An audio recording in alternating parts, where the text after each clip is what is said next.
Bom, sejam muito bem-vindas e bem-vindos, né, à nossa segunda palestra aqui da nossa Semana do Servidor de 2025. Eu sou a Amanda, eu sou psicóloga aqui no Campus JK. Eu atuo na divisão de promoção à saúde e qualidade de vida da DASA, Progep. E eu vou participar aqui hoje como moderadora, tá, da palestra. Nosso tema hoje é educação financeira e a gente vai ter algumas reflexões aqui sobre como cuidar melhor, né, das nossas finanças. Essa atividade de hoje está sendo realizada em parceria com o Sindifes e ela está contando com uma atividade de paralisação. Então, vocês fiquem de olho aí no chat, né, para a gente conseguir acessar a lista de presença, tá bom?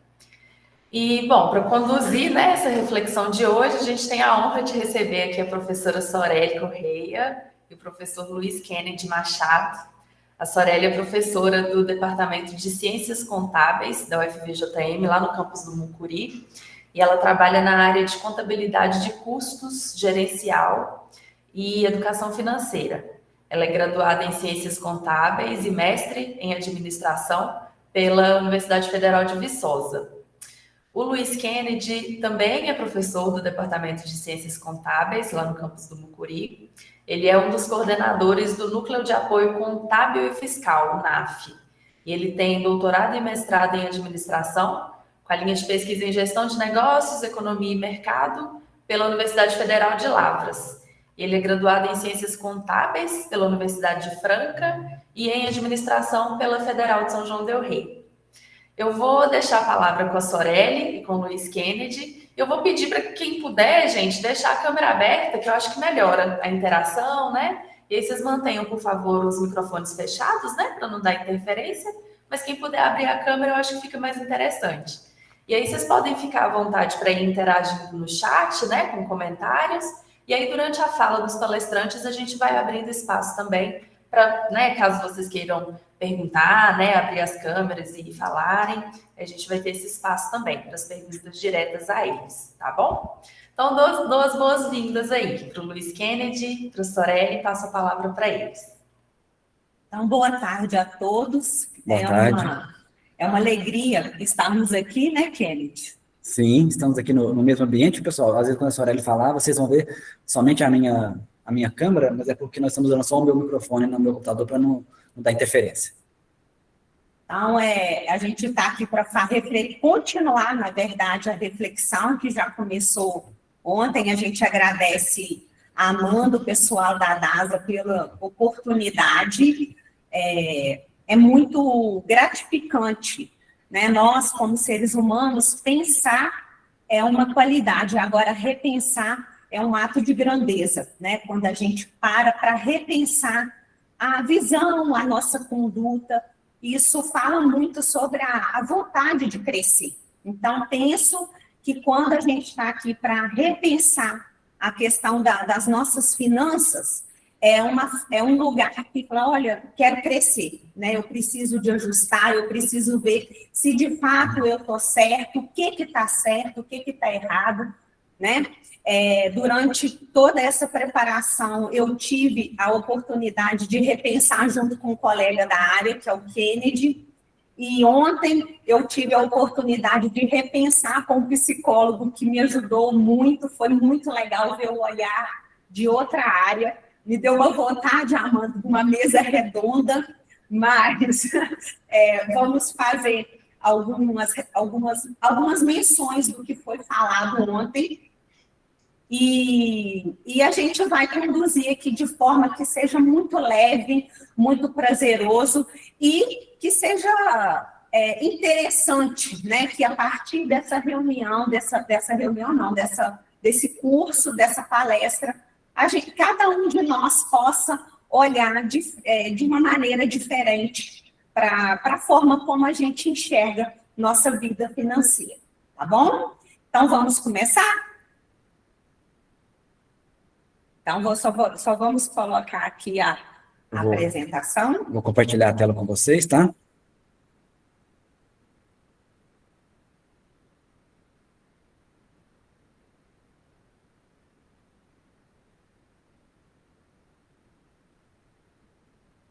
Estão vendo certinho a tela? Não. Ainda não. Só um segundinho.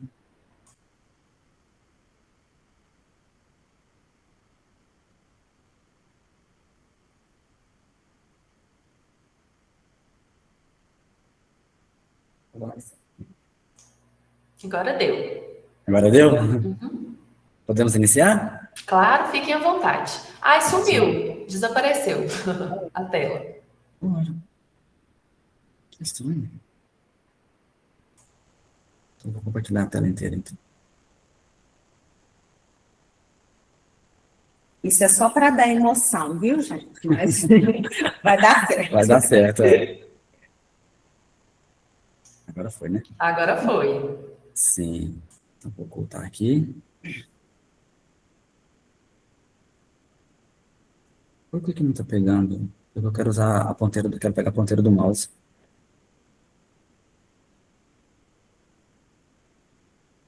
Não vai dar. Ah, deu. Aí. Então, o tema da nossa palestra é educação financeira, o essencial para assumir o controle das nossas finanças, né, das suas finanças. A gente vai, o roteiro da nossa palestra, ele é a parte 1, que vai falar o dinheiro como fator emocional, fazendo um link entre a palestra de ontem e o que a gente quer falar hoje, né?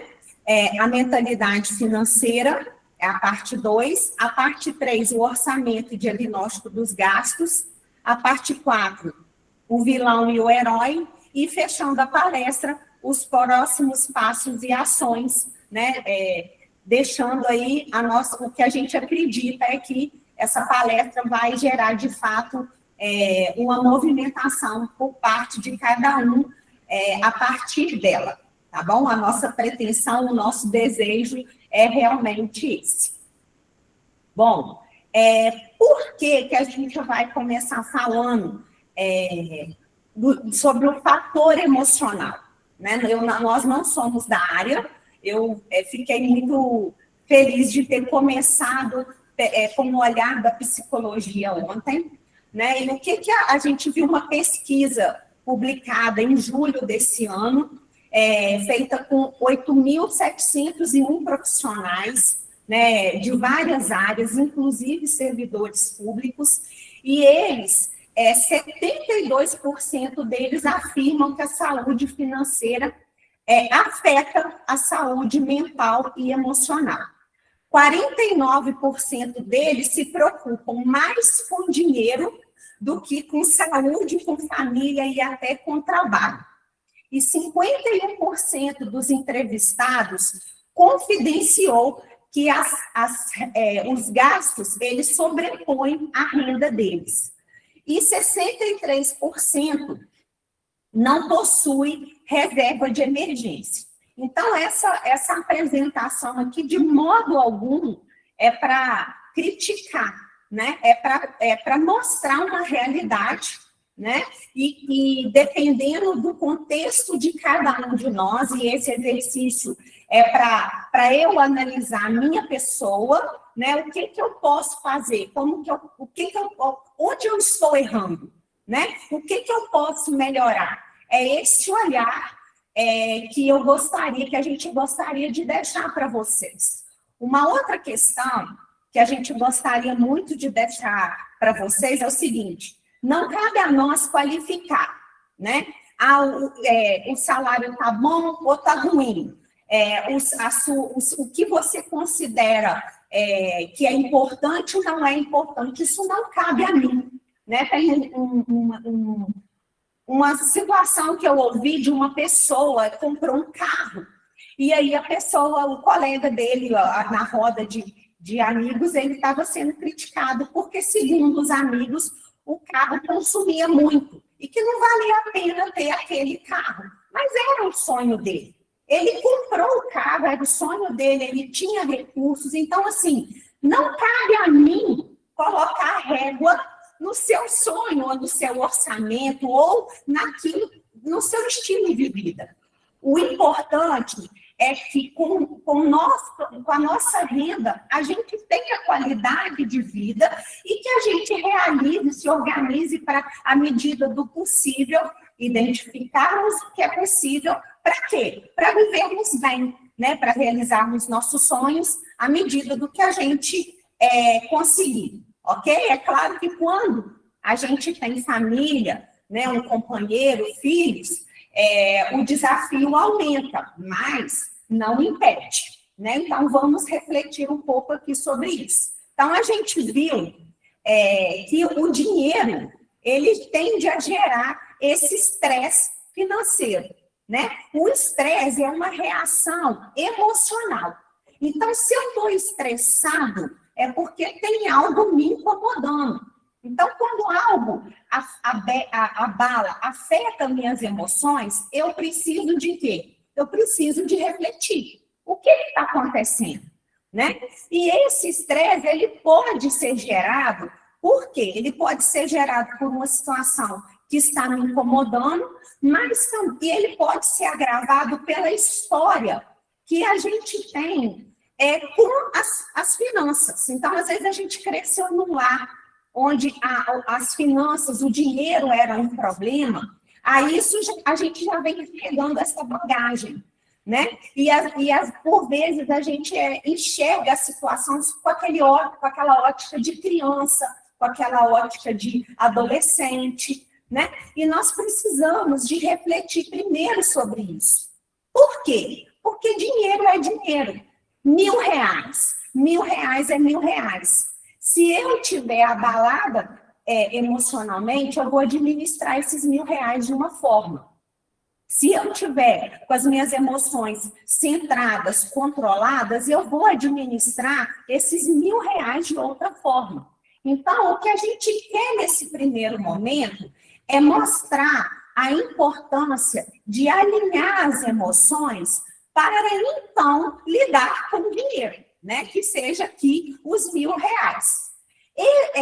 Por quê? Porque o dinheiro, ele dá a nós o que a gente chama de status financeiro. O que é status financeiro? É um lugar que eu quero chegar. Então, olha só, o que eu quero ter em termos de saúde, em termos de alimentação, em termos de moradia, em termos de educação. É para isso que a gente trabalha, né? E é em busca disso que a gente se move. Então, até o nosso trabalho, ele é pensado, a gente estuda, a gente se qualifica, né? A gente faz o concurso buscando o quê? Buscando ter uma estrutura financeira para a gente alcançar esse status financeiro. Só que, quando a gente não alcança, né? Quando esse lugar que a gente determina não é alcançado ou de alguma forma é abalado, quando a gente não tem essa situação bem trabalhada por nós, pode gerar em nós a mentalidade de escassez. Então, o que acontece? Quando a gente está com essa mentalidade de escassez, a gente fica em alerta da nossa ansiedade, ativa a nossa ansiedade, né? E o que acontece? A gente fica hiperfocado no imediato. Então, eu quero fazer de tudo para quê? Para eu estar bem. Então, esse mês, faça uma compra preocupada com a compra no mês. O que vai acontecer? Você vai comprar um monte de coisa que não precisa, né? Pode ser supermercado, pode ser roupa. Se a gente ficar com medo de acabar, lembra quando teve aquela greve dos caminhoneiros? Todo mundo começou a comprar gás para estocar. Por quê? A mentalidade de escassez. A gente quer resolver isso. E o problema do hiperfoco no imediato é que a gente perde a capacidade de planejamento. E aí é onde começa a haver o quê? O desperdício. Então, aí a gente se embola. A gente vai se embolando e aí realmente a escassez piora, né? Se tem uma situação, às vezes, que precisa realmente, porque tem momentos na vida que a gente tem que administrar, tem que segurar um pouco, mas segurar de uma maneira consciente é diferente do que você segurar respondendo a essa ansiedade. Ok, pessoal? Estou sendo claro aí? Qualquer coisa, se não tiver claro aí, vocês podem se manifestar aqui no chat que a gente ajusta, tá bom? Sorelle, sua fala está excelente. Eu só vou te interromper um segundo pela questão da gravação, porque como você e o Kennedy estão dividindo o microfone, na gravação vai aparecer só a tela dele. Aí, se você puder ou usar a câmera dele ou usar o seu microfone para você aparecer na tela enquanto você estiver falando, porque senão a gente vai ficar vendo a tela dele e te ouvindo, entendeu? Lá na gravação. Aí agora melhorou. Quer que eu... Você não está aparecendo ainda na tela dele. Então vamos trocar aqui. Talvez vocês possam trocar de lugar, você e ele. Aí quando ele for falar, vocês destrocam. Tá, pode ser. Né? Eu acho que fica melhor. Tá.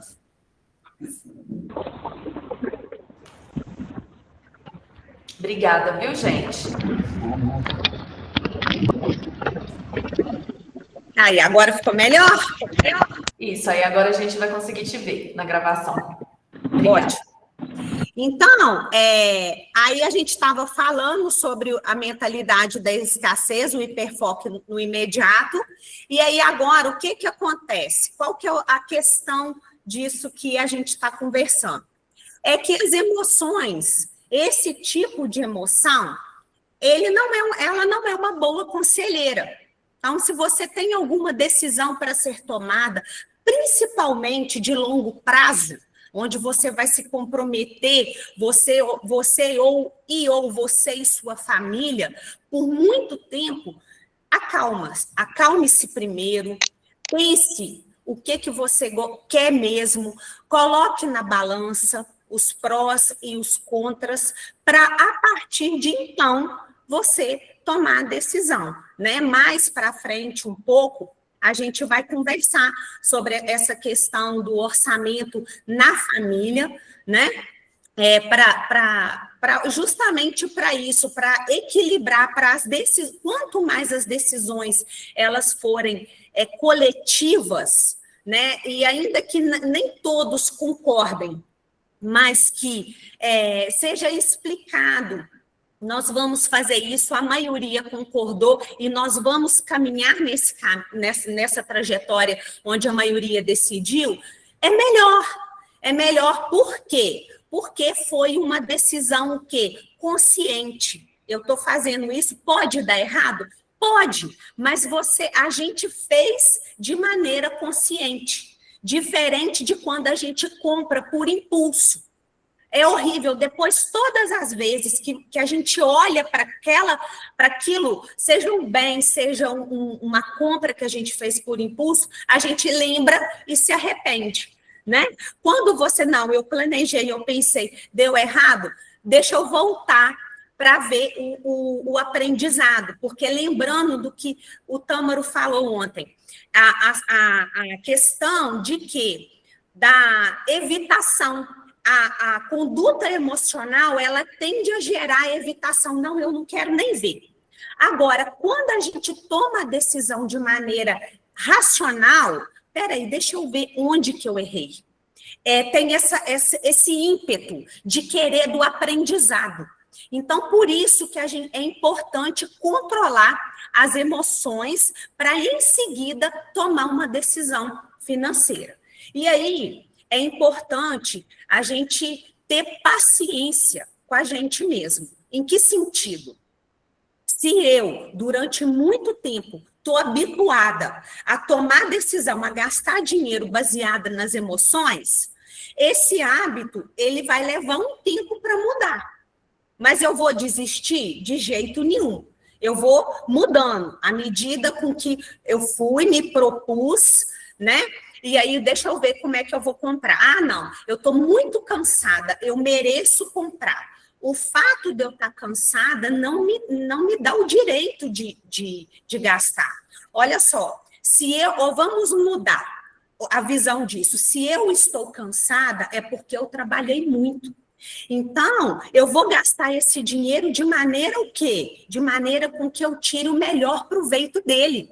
E satisfazer um sentimento momentâneo não é a melhor maneira de eu usufruir algo que eu me dedico tanto para conseguir, que é o meu salário. Então, é uma questão de rever, né, mudar o ponto de vista com que a gente age, né? Porque o importante é justamente isso. Quando eu respondo às emoções, eu reajo. Quando eu controlo as minhas emoções para tomar a decisão, aí o que acontece comigo? Eu ajo, eu mudei. Por isso que, quando eu reajo, depois eu evito de falar. Quando eu planejo, eu penso, eu calculo, quando eu erro, eu quero descobrir aonde eu errei, para quê? Para eu não errar mais. Então, a gente valoriza o nosso cansaço, a gente valoriza o nosso salário, não é comprando de maneira consciente, ok? Então, as emoções, elas precisam de ser o quê? Redirecionadas, redimensionadas para que a educação financeira funcione. Então, vocês estão entendendo por que nós primeiro optamos por falar das emoções para depois chegar na educação financeira. Porque se eu não recolocar minhas emoções, a educação financeira, ela fica fria. Ela fica como se fosse algo assim impessoal, e não é, né? A educação financeira trata-se de quê? Da gente administrar um bem que a gente demora 8 horas por dia, a gente se dedica trabalhando, a gente tem um monte de desafios no nosso ambiente de trabalho, a gente recebe o nosso salário e a gente precisa de ter qualidade de vida com esse salário que a gente conquista todos os dias. Então, por isso que é importante a gente redirecionar as nossas emoções para depois trabalhar com a educação financeira. E uma outra questão é que, geralmente, a gente vê a pergunta: o planejamento financeiro trata-se de uma conduta restritiva? Né? Porque tem muita gente que acha assim, não, é como se fosse uma dieta, é como se fosse um regime. Agora eu não vou olhar nada, eu só vou viver assim. Não, muito pelo contrário. Né? O planejamento financeiro, planejar é você pensar. Olha só, o que eu gosto? O que eu quero? Então, vamos ver. Olha só, eu coloquei R$50 no bolso, fui na rua, na hora que eu cheguei em casa, com o que eu gastei? Com nada. E aí? Agora, você tem que ir na rua e voltar com R$50? Não. Você vai na rua, você vai pensar, deixa eu ver, eu vou fazer um lanche ali, vou fazer um lanche bem feito, ou eu vou entrar nessa loja por quê? Por esse motivo, e é interessante você pensar nisso antes de sair de casa. Porque na hora que você compra de maneira intencional, essa sensação de que o dinheiro sumiu e você não viu, ela não acontece. Tá bom? Então, agora que a gente reclassificou a questão, a gente vai continuar trabalhando, mas que a gente limpou um pouco as emoções, agora a gente vai falar da mentalidade financeira. Então, pessoal, vamos começar essa parte da mentalidade financeira fazendo uma breve reflexão, né? Se você já chegou ao dia 15 de determinado mês e pensou a seguinte frase: onde foi parar o meu salário? Com o que eu estou gastando? Né? Então, assim, se serve de consolo, eu acredito que muitas pessoas já passaram por isso, alguns até ainda passam por isso, né? E você não está sozinho. Infelizmente, você não está sozinho. Muitas pessoas passam por essa situação. E, às vezes, só de pensar nisso, só de pensar nesse fato, de onde que eu gastei o meu salário, você não sabe para onde que ele foi. Se só de você pensar nisso já te causa um certo incômodo, já te causa uma inquietação, um frio na barriga, quer dizer que alguma coisa está precisando ser ajustado, alguma coisa precisa ser melhorada. Se o fato de você pensar em questões financeiras já te causa um desconforto, já te causa um estresse, então é sinal que você precisa ajustar alguma coisa no seu relacionamento com o dinheiro. Então, o primeiro passo, o passo fundamental, né, o passo básico aí da situação, de você depois conseguir fazer um diagnóstico, fazer um orçamento, é você controlar suas emoções, tá? É você tirar esse sentimento de culpa, que muitas vezes as pessoas jogam essa carga muito pesada nas costas, que eu tenho culpa, que o dinheiro é meu, ou o dinheiro da minha família, eu que administro, eu tenho que tomar conta disso da melhor forma, e o dinheiro não está dando. Então, tira esse sentimento de culpa, né? Você tem que estar com a situação estável, né? Seu emocional estável, para aí sim você partir para essa análise, para esse diagnóstico, para esse orçamento, nós vamos falar um pouco dele mais adiante. Então, inicialmente, né, eu gostaria de trazer essa frase aqui também, né, que eu sei o que você está sentindo e não é sua culpa. Aí pode estar se perguntando, como assim não é minha culpa, o dinheiro é meu, eu que gasto. Mas assim, a questão que eu estou querendo trazer é que não é uma questão de caráter, não é um problema de comportamento seu, não é uma falha moral do indivíduo. Muitas vezes essa culpa está enraizada em questões passadas, como a própria Soraya trouxe. Às vezes é uma questão cultural, uma questão familiar. Vocês vieram de um lar onde não tinha esse controle financeiro, e vocês cresceram, né, como criança, adolescente, naquele ambiente, achando que aquilo ali era normal. E vocês não buscaram esse conhecimento, que você normalizou aquilo. Ou muitas vezes tinha alguém na família que tinha esse controle, mas ele era feito de modo individual. A família não participava dessa questão, desse controle financeiro, né, dessa mentalidade mais voltada para o dinheiro como uma ferramenta para você alcançar algo. Então, se isso é feito de modo individual também, você não tem acesso como criança, é somente por questão impositiva, isso pode, isso não pode, vamos comprar isso aqui nós não temos condição, se isso não é dialogado, você vai absorver aquilo ali, você vai trazer aquilo ali para a sua vida adulta também, como algo normal. Então, o problema não é uma falta de caráter, e simplesmente uma falta de habilidade, uma falta de conhecimento, de trabalhar com uma ferramenta, né, que está em suas mãos, que é o dinheiro, que você pode ter melhores resultados futuramente, e também ter essa qualidade como a Sorelli mencionou, ok? Então, o ponto aqui da mentalidade financeira que eu quero trazer para vocês é se libertar dessa culpa, né? E olhar para o problema de forma racional. Quando você olha para essa situação de forma racional e não reativa, você olha sem culpa, sem esse estresse todo, só de olhar e já te dá aquela repulsa, que eu não quero mexer com isso, ou que eu não consigo, ou trabalhar de forma muito punitiva, não, a partir de agora eu vou cortar o meu café, a partir de agora eu não vou tomar esse cafezinho mais que eu tomo com meus amigos.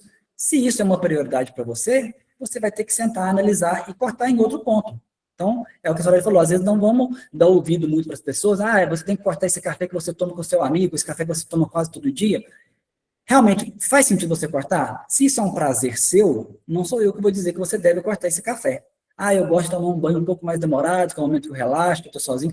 Não é o momento, eu não vou dizer isso para você, que você deve reduzir isso. Não, você vai reduzir naquilo que você tenha condições, naquilo que é um prazer que você possa estar retirando, né? De certa forma, não tem necessidade de sair para tomar um café todos os dias e gastar ele por volta de 40, 50 reais, sendo que às vezes eu posso sair 1, 2 dias na semana e isso vai me dar um prazer. Eu vou encontrar com aquele amigo, eu vou estar conversando, eu vou estar desestressando da melhor forma. Então, é fazer esse controle, né? Eu tinha até um professor na época da universidade que falava, né, com nós estudantes, né, vão em festas, mas não vão em todas, né? É ter esse certo equilíbrio, né? E aí, a educação financeira caminha muito para esse lado, né? É sobre você decidir, você está no controle de com que você vai gastar o seu dinheiro, e não deixar que ele vá embora sozinho, né? É uma analogia que eu gosto de fazer, é como se fosse um carro. Você está dirigindo um carro, né? Você tem ali o controle do carro, e você sabe para onde você está indo. Se você perder esse controle, se você deixar o carro sozinho, né, se estiver só sentado ali na direção, ele vai bater ou ele vai para um caminho aleatório. Então, a educação financeira é como se você tivesse um GPS para dirigir esse carro, né? É você estar no controle da decisão e você tomar a decisão. Então, a educação financeira seria esse GPS na direção, né? É você traçar esse caminho e você seguir, de fato, esse caminho. Você está tomando as decisões de forma mais controlada emocionalmente. Então, e gostaria de ressaltar também, né, que o seu salário, a Soraya trouxe um pouco disso, ele não é um prêmio. O salário não é um bônus que caiu na sua conta no início do mês, que você tem o livre-arbítrio de gastar da forma que você quiser ali, de modo impulsivo, né? O salário, ele é o resultado do seu esforço, né? Você fez uma troca para ter esse salário, né? E você doou, né? Você repassou para a empresa, né? Ou para a universidade, se você estiver trabalhando na universidade, você passou aquilo, você transmitiu para a universidade, você doou para a universidade o que você tem de mais precioso na sua vida, que é o seu tempo. né? Você está trocando o seu tempo, né? Você está dedicando aquele momento ali ao seu trabalho, você poderia estar fazendo uma infinidade de coisas para ter o seu salário no final. Então, o seu salário é uma recompensa pelo seu esforço, certo? Então, você tem que ter esse certo controle para você não gastar ele de modo impulsivo. Certo? Tem que trabalhar isso aí para a gente trabalhar isso de forma mais racional, ok? Então, agora, dito isso, eu gostaria apenas de deixar essa notícia, esse insight para vocês aqui nessa relação da mentalidade financeira, né? Que é reconhecer o problema sem se culpar, né? Não trazer essa carga toda para suas costas, e isso pode gerar um estresse muito grande, uma frustração muito grande, né? Trate isso de uma forma mais leve, né? De forma mais racional possível, né? Menos reativa, que aí você vai conseguir passar para os próximos passos do orçamento, né? Do diagnóstico, de uma forma mais leve, ok? E conseguir buscar esse conhecimento. Então, a professora Soraya vai falar um pouco agora sobre o orçamento.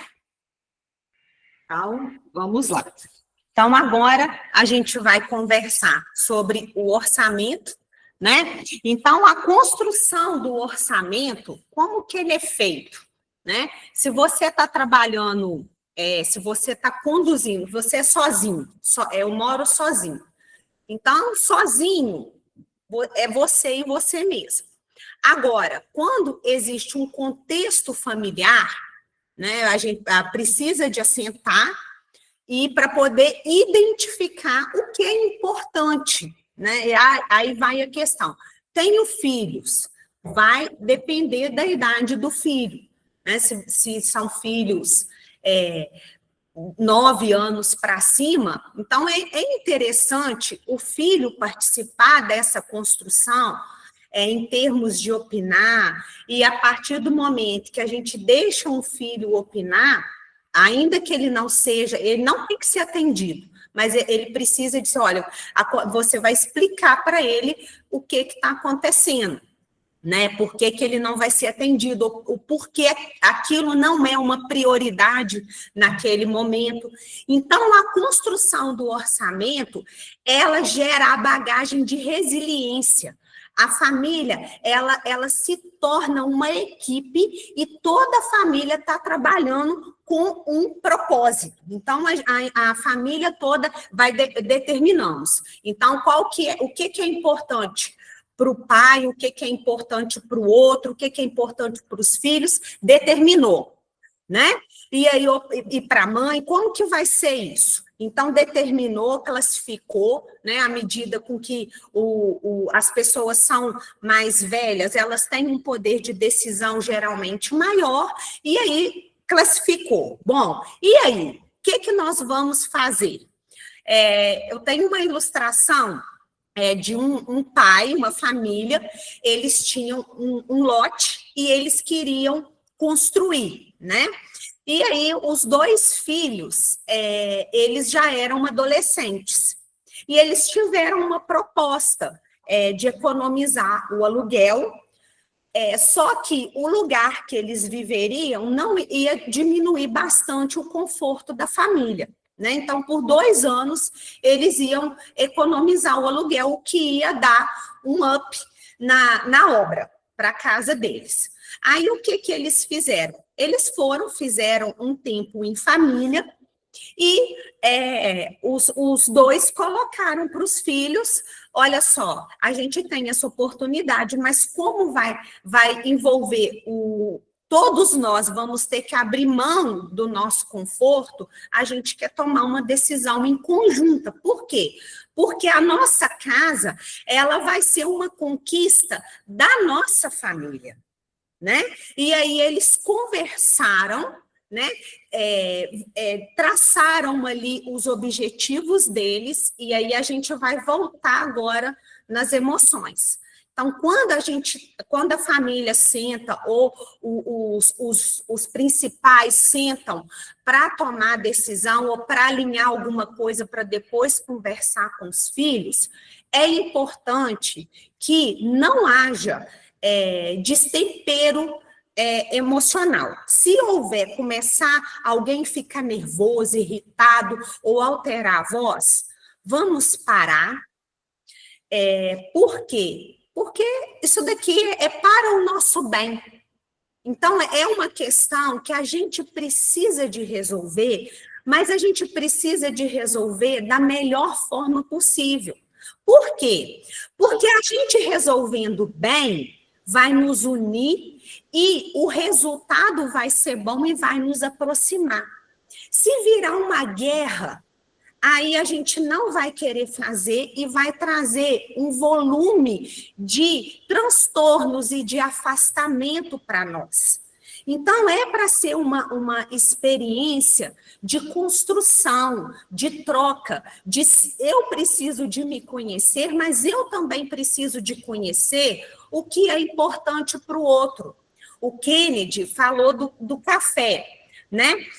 O que acontece? Tem gente que gosta de tomar café sem açúcar. Então, geralmente, vamos imaginar que a gente está conversando sobre a compra. Aí, o meu marido vira para mim e fala assim, olha, eu gostaria de comprar um pó um pouco mais caro, uma vez que eu tomo café sem açúcar.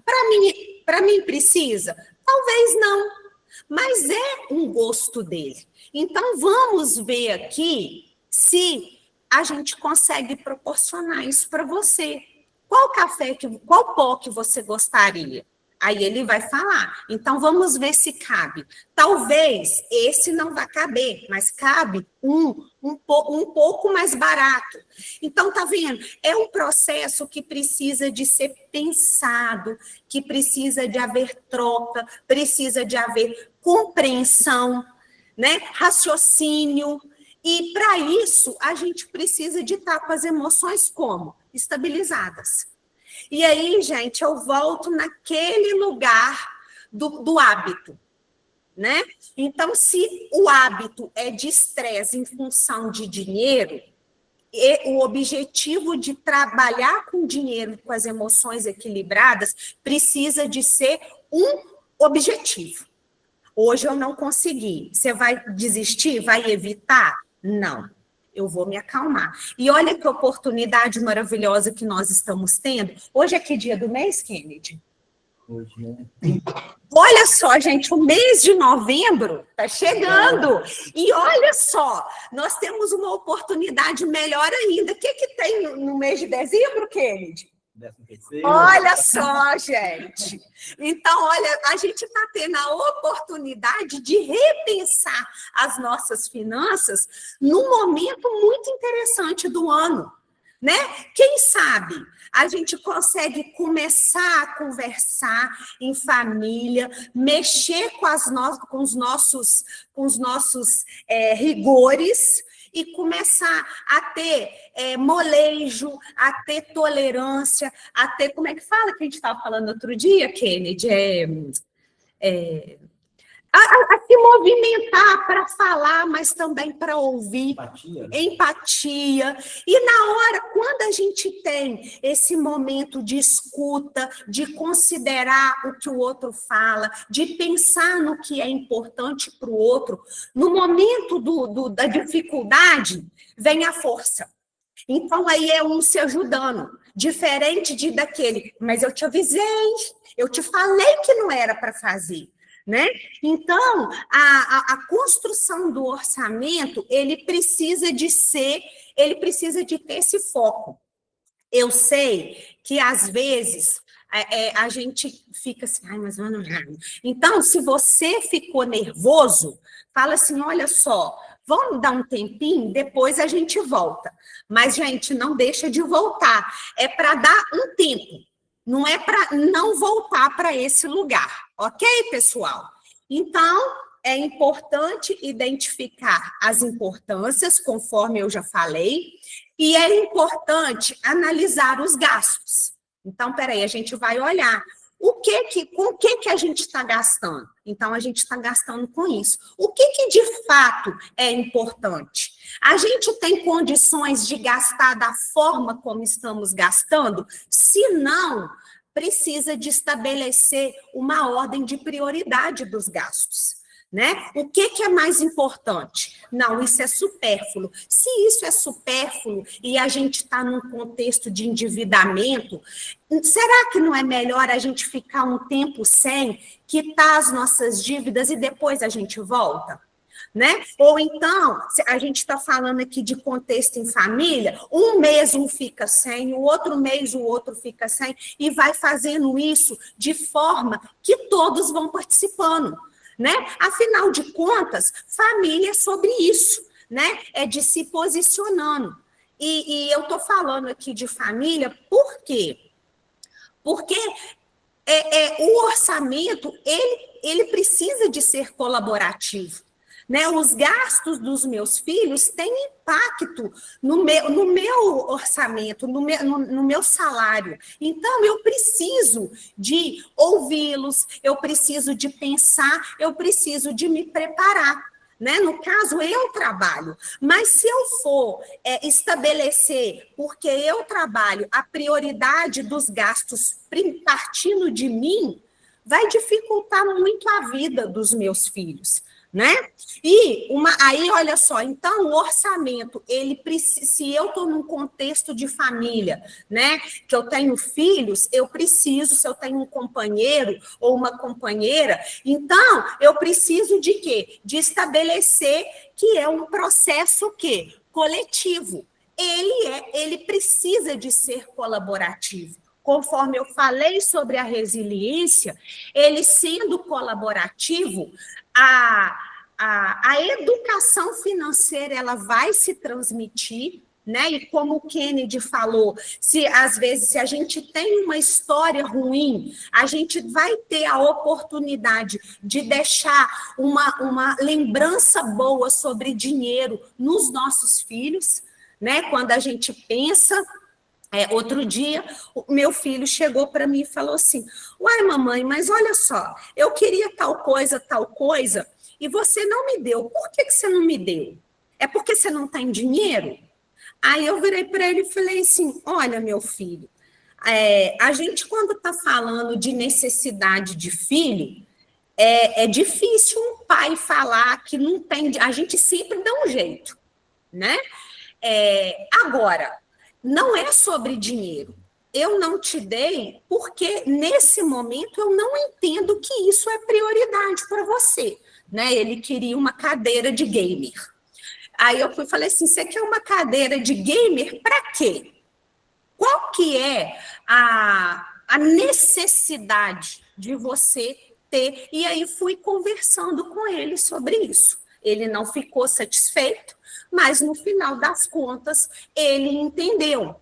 Então, é importante a colaboração quando a gente está pensando em educar financeiramente os nossos filhos, né? Porque se eu começo a fazer meu filho perceber que ele não tem porque eu não tenho dinheiro, eu não vou estar ensinando meu filho a tomar decisões de maneira intencional. Ou se eu começo a dar as coisas para o meu filho como prêmio, eu também não estou trabalhando a intencionalidade dele. Né? Então, é um conjunto de processos que a gente precisa de nos entender também para ver qual a marca que a gente quer deixar nos nossos filhos. Né? Então, a colaboração, ela gera esse olhar. Às vezes, numa reunião dessas, vem uma pergunta que, num primeiro momento, a gente nem gosta. Mas essas perguntas que a gente não gosta nos fazem pensar. E aí eu falo assim, nossa, realmente, eu preciso de rever essa fala minha ou essa forma com que eu tenho de enxergar essa necessidade, né? Então, a colaboração, ela também é importante sobre isso, né? E o orçamento também é sobre a construção e a busca por satisfação. Aí vocês vão falar assim comigo, ai, Soreli, mas e as emoções? As emoções, elas estão lá no orçamento, né? Porque nós somos seres que nos emocionamos. E a nossa história, ela é contada a partir das nossas emoções, né? O problema é como nós relacionamos dinheiro com emoção. Né? Então, até o que eu chamo de satisfação. O que é satisfação? É o quê? Então, até essa classificação do que eu considero satisfação é muito complicado. Vou trazer um exemplo para vocês. Uma vez, eu ouvi um estudioso falar um negócio de carro aí, e ele, na época, estava falando do carro 1.0 com ar. E ele estava explicando que uma pessoa que gosta de velocidade não podia adquirir um carro 1.0 com ar, porque quando o ar estava ligado, o carro, principalmente no morro, perdia velocidade, né? Então, olha só, aí você tem que, primeiro, vou colocar na balança, o que é mais importante para mim? Velocidade ou temperatura? Né? Porque aqui, vamos imaginar, estou falando aqui de Teoflotone, mas em todos os lugares faz calor, aqui especialmente, né? Então, aqui em Teoflotone, igual hoje, resolveu fazer calor. Então, um carro com ar, dependendo da importância do olhar que a pessoa tem com temperatura, é importante, né? Agora, quando o ar está ligado, o meu carro perde potência. Então, qual que vai ser a minha satisfação? Ficar pensando que o carro não anda? Se eu focar minha satisfação nisso, o que vai acontecer? Eu vou ficar com raiva, né? Principalmente quando for ultrapassado. Aí, o estudioso falou, se o carro está ligado subir no morro, preste atenção na paisagem. A minha satisfação precisa de quê? Observar o que está ao redor. Então, por que eu estou falando isso? Porque se eu estou num momento de conforto financeiro, eu posso colocar minha satisfação, às vezes, em uma viagem para um lugar mais requintado, ou em comer mais vezes fora de casa, ou pedir comida, ou andar mais de aplicativo. Eu posso fazer isso, né? Mas vão ter momentos que a minha satisfação vai ter que ser outra, né? Ah, não, esse mês está mais apertado, então eu vou fazer comida em casa. Então, deixa eu desfrutar do momento de cozinhar em casa. E sabe o que é legal? Talvez é interessante, eu sugiro que nos momentos de abundância ou de conforto financeiro, na hora que sentar, vamos imaginar que a comida chegou, você comprou comida pronta.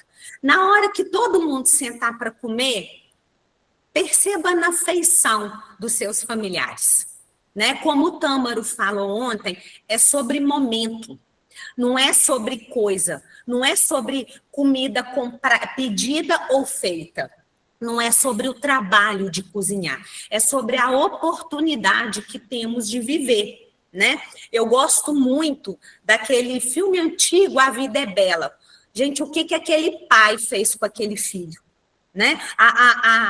O trauma que aquele pai protegeu aquele filho. Então, nós, como pais, e nós também como cônjuges, companheiros, às vezes vem a pessoa numa situação, tomou uma má decisão, e a gente, em vez de acolher ou de dar esperança, ou ainda, ao invés de dar um abraço, a gente não tira a satisfação daquele momento, né? A gente não usa o momento para se achegar, né? Aí o dinheiro fica mais importante do que a pessoa, né? Uma decisão mal tomada é ruim? Nós todos vamos pagar o preço? Vamos, mas o que é mais importante, a pessoa ou o contexto? A pessoa é mais importante, a pessoa precisa de ser mais importante, né? Então, a gente pode tirar essas recolocações de olhar, né? É claro que, para isso, a gente tem que abrir mão do nosso querer, da nossa opinião, por vezes, mas a vida em família, a vida social, ela passa por isso. Não é verdade? No ambiente de trabalho, se eu for fazer sempre o que eu quero, o ambiente vai ficar difícil para quem trabalha perto de mim. Então, a satisfação é sobre o olhar do contexto, ok? Vocês estão aí, pessoal? Kennedy, o pessoal está quietinho aí, eu estou falando. O pessoal está só reagindo aqui, Sorelli. Então, aí agora a gente passa para o diagnóstico financeiro. Então, uma vez que eu olhei para as minhas emoções, aprendi o que é a mentalidade financeira, entendi o que é o orçamento, estou forte, nada de evitação para longe. Agora eu vou para o diagnóstico, eu vou identificar. Então, eu vou ver quais são as receitas que a gente tem em casa. Em que eu gasto o meu dinheiro? Eu vou identificar, né? Para quê? Quando eu identifico, aí eu vou fazer o quê? Eu vou ver o que é de mais, o que é de menos. O que eu posso reajustar, o que eu posso tirar, o que eu posso fazer, né? Então, aonde que o diagnóstico pode ser feito? Então, aí eu vi que ontem vocês gostaram muito de uma planilha, né? O pessoal que é fã de planilha, então eu trouxe aqui uma sugestão de planilha para vocês, para a gente pensar junto sobre elas. Então, olha só, perceba aqui que nessa planilha, o saldo do mês anterior, ele está junto com as entradas. Então, eu estou admitindo que a gente tem dinheiro no banco, ou na conta corrente, ou na carteira, embora hoje seja que dia, Kennedy? 30. Hoje é dia 30, né? Então, então a gente está levando uma gordurinha positiva para o mês de novembro, está entrando aqui, né? Então, a gente vai ter o quê? Eu estou colocando que essa família aqui tem 3 receitas. Então, aí o que vai acontecer? A gente vai ver quanto de dinheiro que essa família vai ter no mês de novembro. E aí, gente, o dinheiro é como uma garrafa d'água, né? Eu trouxe aqui uma garrafa d'água para a palestra. Então, eu tenho que administrar essa água para ela dar durante toda a palestra. Então, eu vou ter consciência, eu vou beber de maneira consciente, porque eu quero que essa água dure 3 horas. Então, é sobre isso. Bom, e aí, em contrapartida das entradas, a gente vai ter os desembolsos. Então, eu coloquei aqui, ó, aluguel, a fatura do cartão, que vai ser agora as compras que foram feitas no cartão no mês de outubro, a fatura do telefone e internet. Aqui eu estou admitindo que a farmácia e o supermercado não são compradas no cartão, tá? Depois a gente vai conversar sobre isso lá mais para frente, sobre a questão do cartão. Então, eu separei. Farmácia, plano de saúde, Copasa, CEMIG, quem mora em prédio tem a questão do condomínio, e aí a gente vai ter o total dos gastos. Bom, se o meu caixa, o saldo do A, o somatório das entradas for maior do que o do B, o que a gente tem? O superávit, a gordurinha para o mês de dezembro, tá? Se o B for maior que o A, aí a gente vai ter o déficit, né? Lembrando que existe caixa negativo? Existe? Existe, Kennedy? Não existe caixa negativo, né? Se vocês descobrirem que é um caixa negativo, eu quero ele, viu? O caixa não tem alçapão, não, gente. Na hora que acabou, é 0. O dinheiro acabou, né? Se o total de B está maior que o total de A, então tem alguma coisa aqui, ó, que vai deixar de ser paga, né? E aí, quando isso acontece, o que acontece aqui, ó? Olha só, aí o saldo do mês anterior, ele vem para o desembolso, porque no mês de novembro vai cobrir o que não foi gasto, o que gastou a mais em outubro, desculpa, o que gastou a mais em outubro. Então, a minha receita, além dela ter que dar conta do mês atual, ela vai ter que dar conta do mês anterior. E aí a probabilidade do déficit aumentar vai aumentando, né? E aí depois o Kennedy vai conversar melhor sobre isso, essa parte de contratação de empréstimo, de dívida, aí ele vai aprofundar melhor, mas eu trouxe aqui para vocês visualizarem, né, as planilhas. Ficou claro? Alguém tem alguma dúvida, gente, com relação às planilhas até aqui? Alguém quer colocar alguma questão? Tem gente perguntando aqui se você vai disponibilizar a planilha, Soraya. Disponibilizo. Vai, né? Mando sim, tá? Eu mando a planilha para Amanda, né, Amanda? Isso, e aí eu mando para todo mundo, tá? Ah lá, o Kennedy também tem uma, então, por causa de planilha pessoal, tá tranquilo, viu? Vários presentes nessa semana do Isso. servidor. A Márcia fez um comentário aqui, Soraya, que o pessoal tá rindo aqui no chat. Ela colocou aqui, ó, como guardar dinheiro para emergência se a minha vida parece um pronto-socorro? O pessoal tá rindo aqui. Vamos dar algumas sugestões para a Márcia. Então, aí, ó, o professor Kennedy já deu um spoiler aí, ó. Então, aguarda aí, Márcia.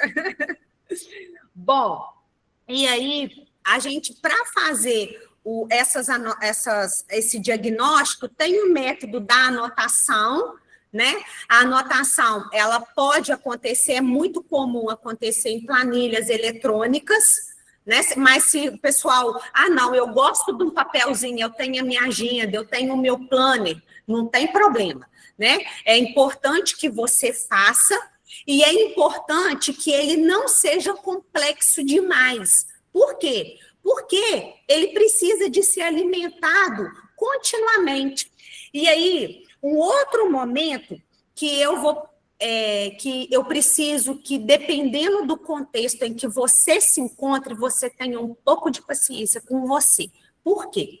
Porque se você não faz, e consequentemente, provavelmente, as suas despesas, elas estão descontroladas, né? O seu planejamento, a sua visão, a sua consciência sobre os seus desembolsos está muito descontrolado. Então, ainda mais se tem outras pessoas da família que não falam, não tem o hábito de caminhar junto.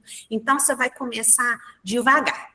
Tá? Você vai fazendo, começa. Deu errado? Não tem problema. Gente, qual de nós e qual criança, qual filho nosso que andou da primeira vez e que falou da primeira vez? Lá em casa, nenhum dos meus filhos começaram a falar dando palestra.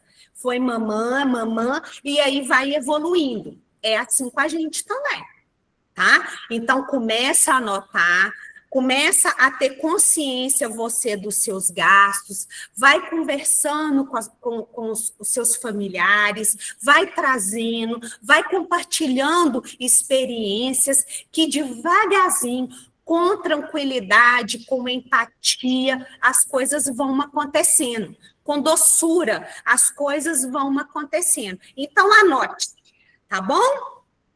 E uma outra alternativa, hoje a gente tem essa oportunidade aí de contas virtuais, quem gosta de ter dinheiro físico, faz o pote ou o envelope, ou quem gosta de conta virtual, abre uma conta para despesa com lanche, outra conta para despesa, para guardar um dinheirinho para viagem, outra conta para supermercado. Então, você pode ter várias contas para você distribui a sua renda ali, para você ir vendo o que está acontecendo.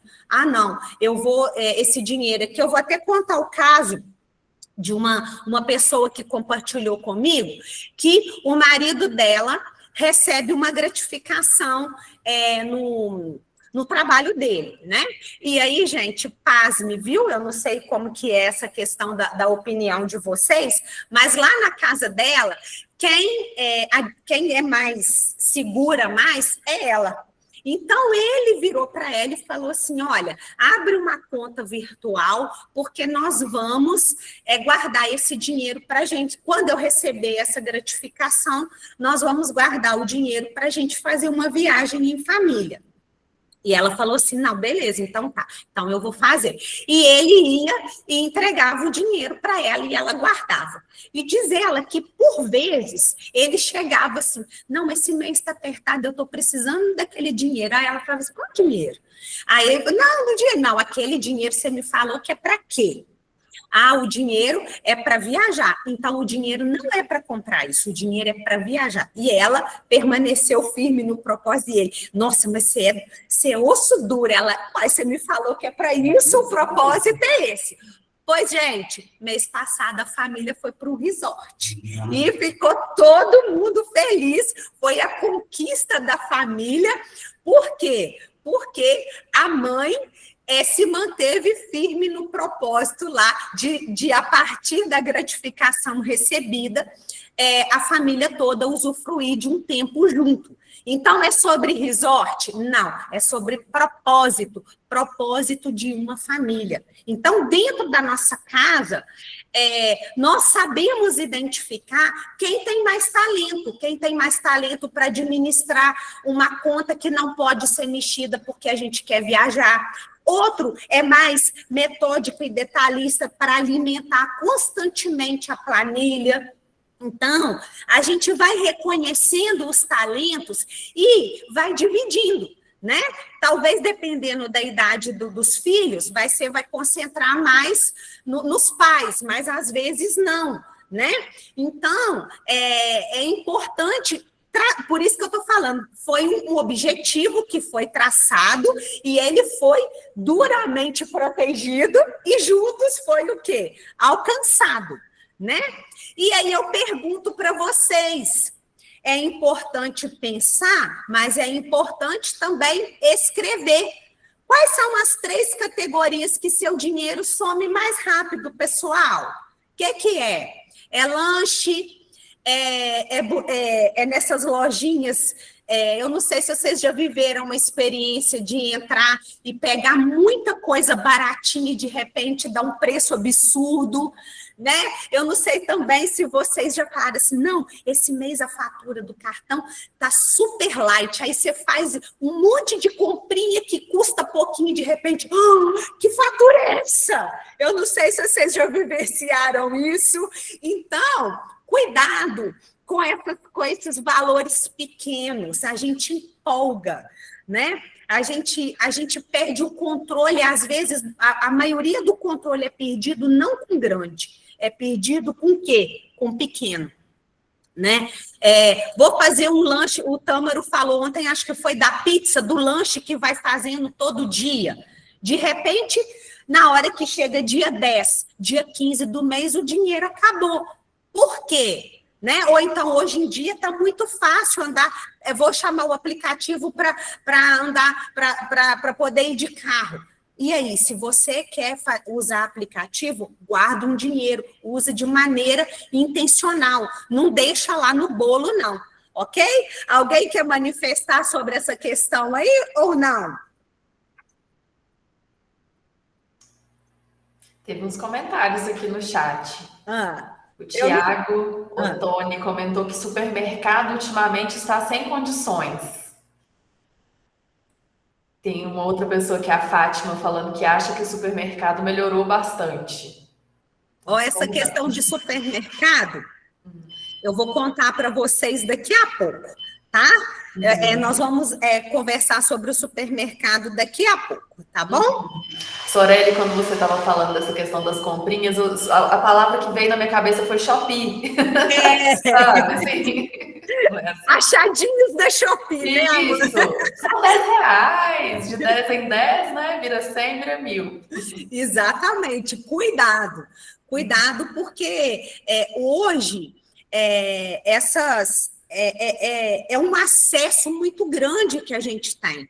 E a gente, dependendo do momento e do hábito que a gente tem, a gente usa isso como gatilho mesmo. Então, eu achei muito interessante, outro dia eu estava olhando na internet, uma pessoa falando sobre as escolhas que a gente tem de poder determinar o que é lazer para nós. Comprar não é lazer, né? Precisa de ser o quê? Lazer. Precisa de ser estar com a família, fazer uma caminhada. Pensa o que você quer que seja lazer, porque é complicado a gente usar a compra como lazer, né? Uma vez que a compra ela precisa de ter um objetivo. E o objetivo da compra não pode ser assim não, comprei e descansei, né? Até tem essa questão assim, o Tâmaro, se não me engano, ele falou ontem, de você, às vezes, ter a oportunidade de não comprar para você, se você já tem esse hábito, mas dentro do seu orçamento, fazer uma compra, dar um presente para alguém e se alegrar com a afeição do outro. Ou, às vezes, não comprar, às vezes, fazer um bolo ou chamar a pessoa para tomar um café. Ou, às vezes, dar um telefonema. Existem formas da gente encontrar lazer que são várias, para além de quê? De gastar dinheiro, de comprar, né?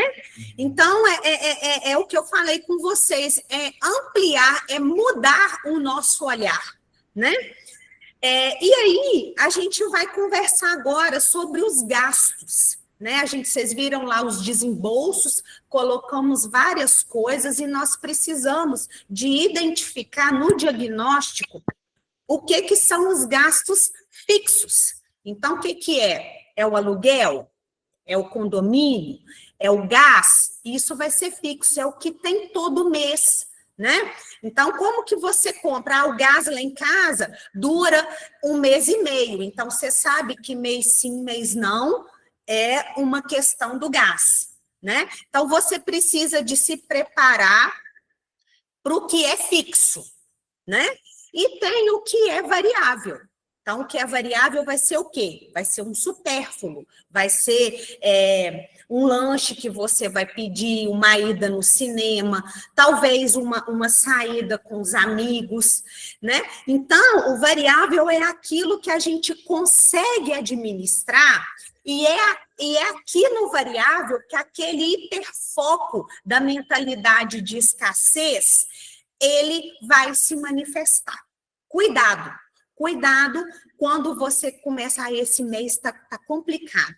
Ou então, ansiedade. Não, tem gente que já começou a gastar o 13º, né? O 13º nem chegou e não, eu já vou comprar porque a fatura o mês que vem pode vir mais alto. Tá bom, gente, mas depois de dezembro tem janeiro. Então, vamos tomar cuidado, vamos esperar. E aí, a gente precisa de se planejar para esses momentos, né? Não pense só em dezembro, mas pense também em janeiro, né? E aí, uma outra pergunta que a gente precisa se fazer, né? Qual que é o meu consumo real? Né? A minha mãe falava assim, olha, R$100 consumidos é mais barato do que R$50 que estragou dentro do armário. Então, a gente precisa de pensar o que tem lá em casa que, de fato, eu estou usando. Então, vou pegar aí streaming. Ah, não, eu tenho 5. Beleza, você tem 5. Usa os 5? Não, Soareli, a gente usa 3. Porque streaming é uma coisa bem legal. Se você não está usando, cancela um mês. Depois, no outro mês que lançar alguma coisa interessante, você contrata de novo. Aí é onde aí eu vou fazer uma pausa aqui, porque às vezes a gente contrata o pacote do ano. Cuidado. Tem lugar que quando você cancela, ele devolve o dinheiro, né? Então, você tem que ir administrando essas coisas. O armário está muito cheio de roupa. Você usa só 5% da roupa e está comprando roupa para encher o armário. Para quê? Né? Então, a gente precisa também de investir em consumo real. Alguém fez alguma pergunta aí, Kennedy? A Hélida levantou a mão. Pode falar. Eu acho que ela baixou a mão. Baixou já? Sim. Depois Ela deve ter abrimos um momento para as perguntas também. Então, tá. Então, é importante a gente ter essa sensibilidade também e afastar de nós essa. Ah, porque eu sou assim. Ah, porque eu quero. Ah, porque isso. Ah, porque aquilo. Não. A gente precisa de olhar de uma maneira o quê? Intencional. Ok? E aí, agora eu falei com vocês, e aí o supermercado? Né? Ele é um gasto fixo ou variável? O supermercado, a gente precisa de olhar para dentro da nossa casa e identificar o que é fixo, porque tem uma parte dele que é fixa, né? Tem uma quantidade de material de limpeza que a gente tem que comprar, higiene que a gente tem que comprar, alimento que a gente tem que comprar. Agora, tem uma parte do supermercado que vai ser variável no sentido, às vezes, de incremento. Né? Então, por exemplo, a gente precisa de comprar carne, tá? Mas de acordo com o contexto orçamentário que eu estou vivendo, qual carne que é mais viável eu comprar? Talvez não vai ser a que eu quero, mas eu posso comprar minha carne, né? Então, a gente precisa de ajustar o variável de acordo com o quê? Identificar o variável para a gente, melhor dizendo, para a gente ajustar o fixo à nossa realidade. Né? Eu vou até, lá em casa, a gente precisou de reduzir a ida ao supermercado, quem falou aí, ó. Lá em casa a gente precisou de reduzir. Por quê? Cada vez que a gente entrava no supermercado, dava um valor, aí no final do mês, estava dando um valor de supermercado muito alto. Então, lá em casa, não dá para a gente ficar indo no supermercado toda semana. Então, a gente ajustou a quantidade de ida. Um outro problema que a gente teve lá foi com lanchinhos. Um valor de lanche todo dia, tá? Pega um valor de lanche, pega R$20 todos os dias e multiplica por 20. Então, R$20 um dia não é muito, mas R$20 todos os dias durante 20 dias é muito. Então, a gente precisa de ir, o diagnóstico ele é interessante por causa disso, e por isso que o método da anotação, ele é interessante, porque você vai o quê? Revisitando, você vai visualizando, e é por isso que eu falei com vocês também, naquela pergunta, não pensa só não, escreve, porque quando a gente escreve, a gente vê, a gente analisa. Né? Nossa, mas espera aí, R$20 20 dias, nossa, mas realmente eu podia estar gastando esse dinheiro com outra coisa, né? Então é importante refletir sobre isso, né? Uma outra questão aqui vai ser o cartão de crédito que eu falei com vocês que a gente ia voltar. Então, olha só, dentro do meu orçamento, qual que vai ser o valor máximo da minha fatura de cartão, né? Então, eu estava conversando com uma pessoa que, não, Soraya, eu jogo tudo para o cartão, por quê? Porque eu quero acumular pontos. Não tem problema. Eu, Soraya, não gosto de fatura alta, me dá desespero. Eu não gosto. Então, aí é do perfil de cada um. Né? Eu já gosto de administrar isso. Então, se está dentro, se as suas despesas do mês estão dentro da fatura, a sua fatura pode ter um valor mais alto. Mas se as suas despesas não estão, você tem que ver. E aí, gente, é por isso que nós quisemos. Oi? Falou alguém? Falou alguma coisa? Eu acho que foi eco. Então tá, desculpa. E aí é por isso que eu quis falar com vocês das nossas emoções antes. A fatura, ela chegou no limite máximo, acabou. Não pode comprar mais. Então, por isso que precisa de ser administrado, né? Então, a gente vai conduzindo. Eu trouxe aqui para vocês uma outra sugestão. No caso dessa família aqui, eles fazem supermercado no cartão, tá? E aí, cuidado também se você parcela supermercado no cartão, tá? O gasto fixo não deve ser parcelado, porque o fixo tem todo mês, né? Então, por exemplo, eu não sou daqui de Teófilo Otoni. Quando eu vou lá na minha cidade, às vezes eu vejo promoções interessantes no supermercado. Aí eu vou, perto de vir embora, eu compro, e aí o que eu comprei lá, eu divido de mais vezes. Por quê? Porque eu não vou comprar aqui, tá? E se você optar por dividir gasto fixo no cartão, você toma cuidado, porque você pode se embolar, tá bom? Essa observação também eu gostaria de deixar aqui para vocês, tá joia? Bom, então, voltando aqui.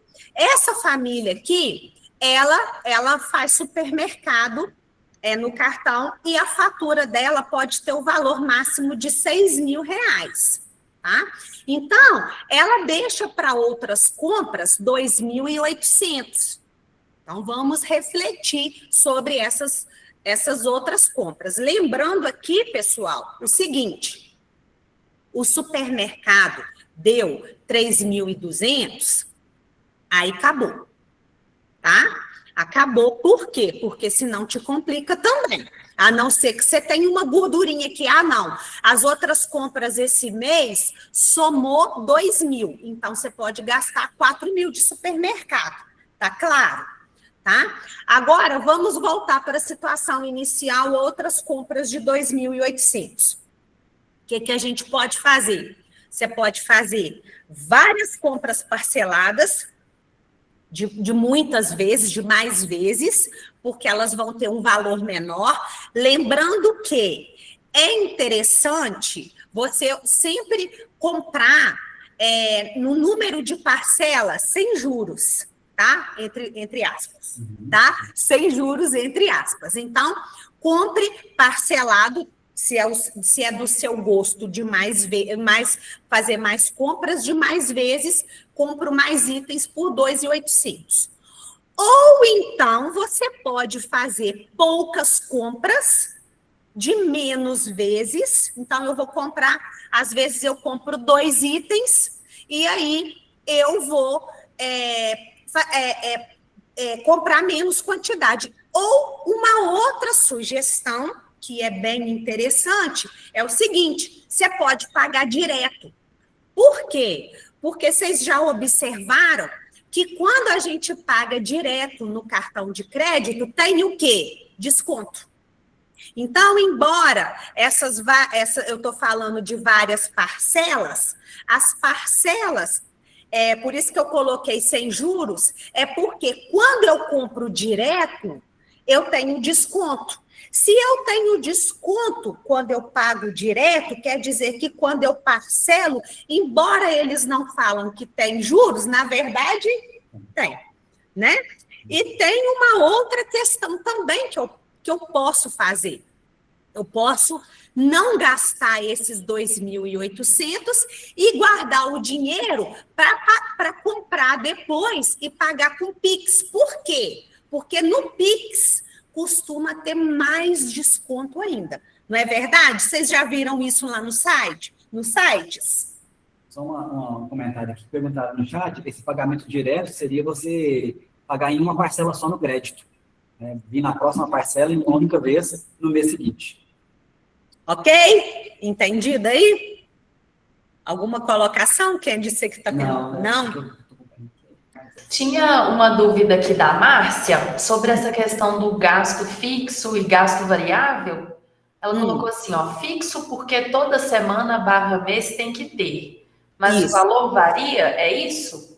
É fixo, igual ele é fixo igual o aluguel. Todo mês tem. O condomínio, todo mês tem.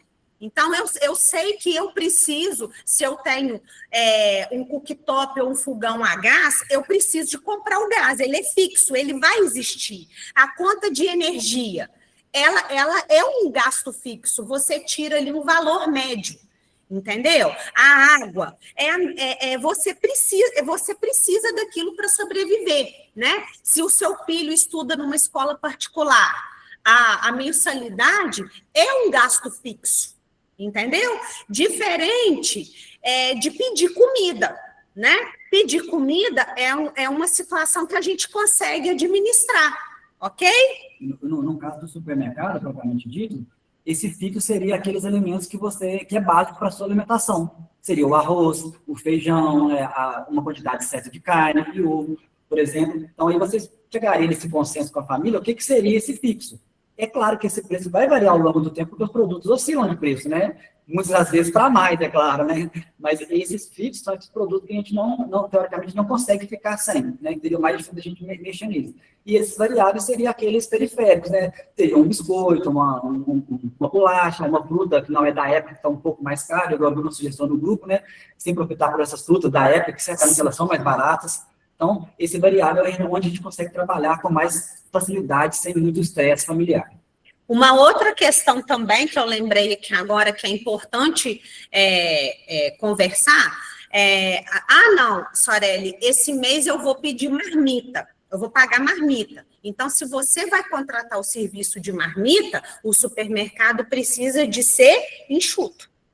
Tá? Porque já teve vez lá em casa que a gente errou, porque a gente fez um supermercado robusto e depois comeu muito fora, aí dá problema, entendeu? Então, mas olha só, mas vocês percebam, como que eu vi isso? Errando.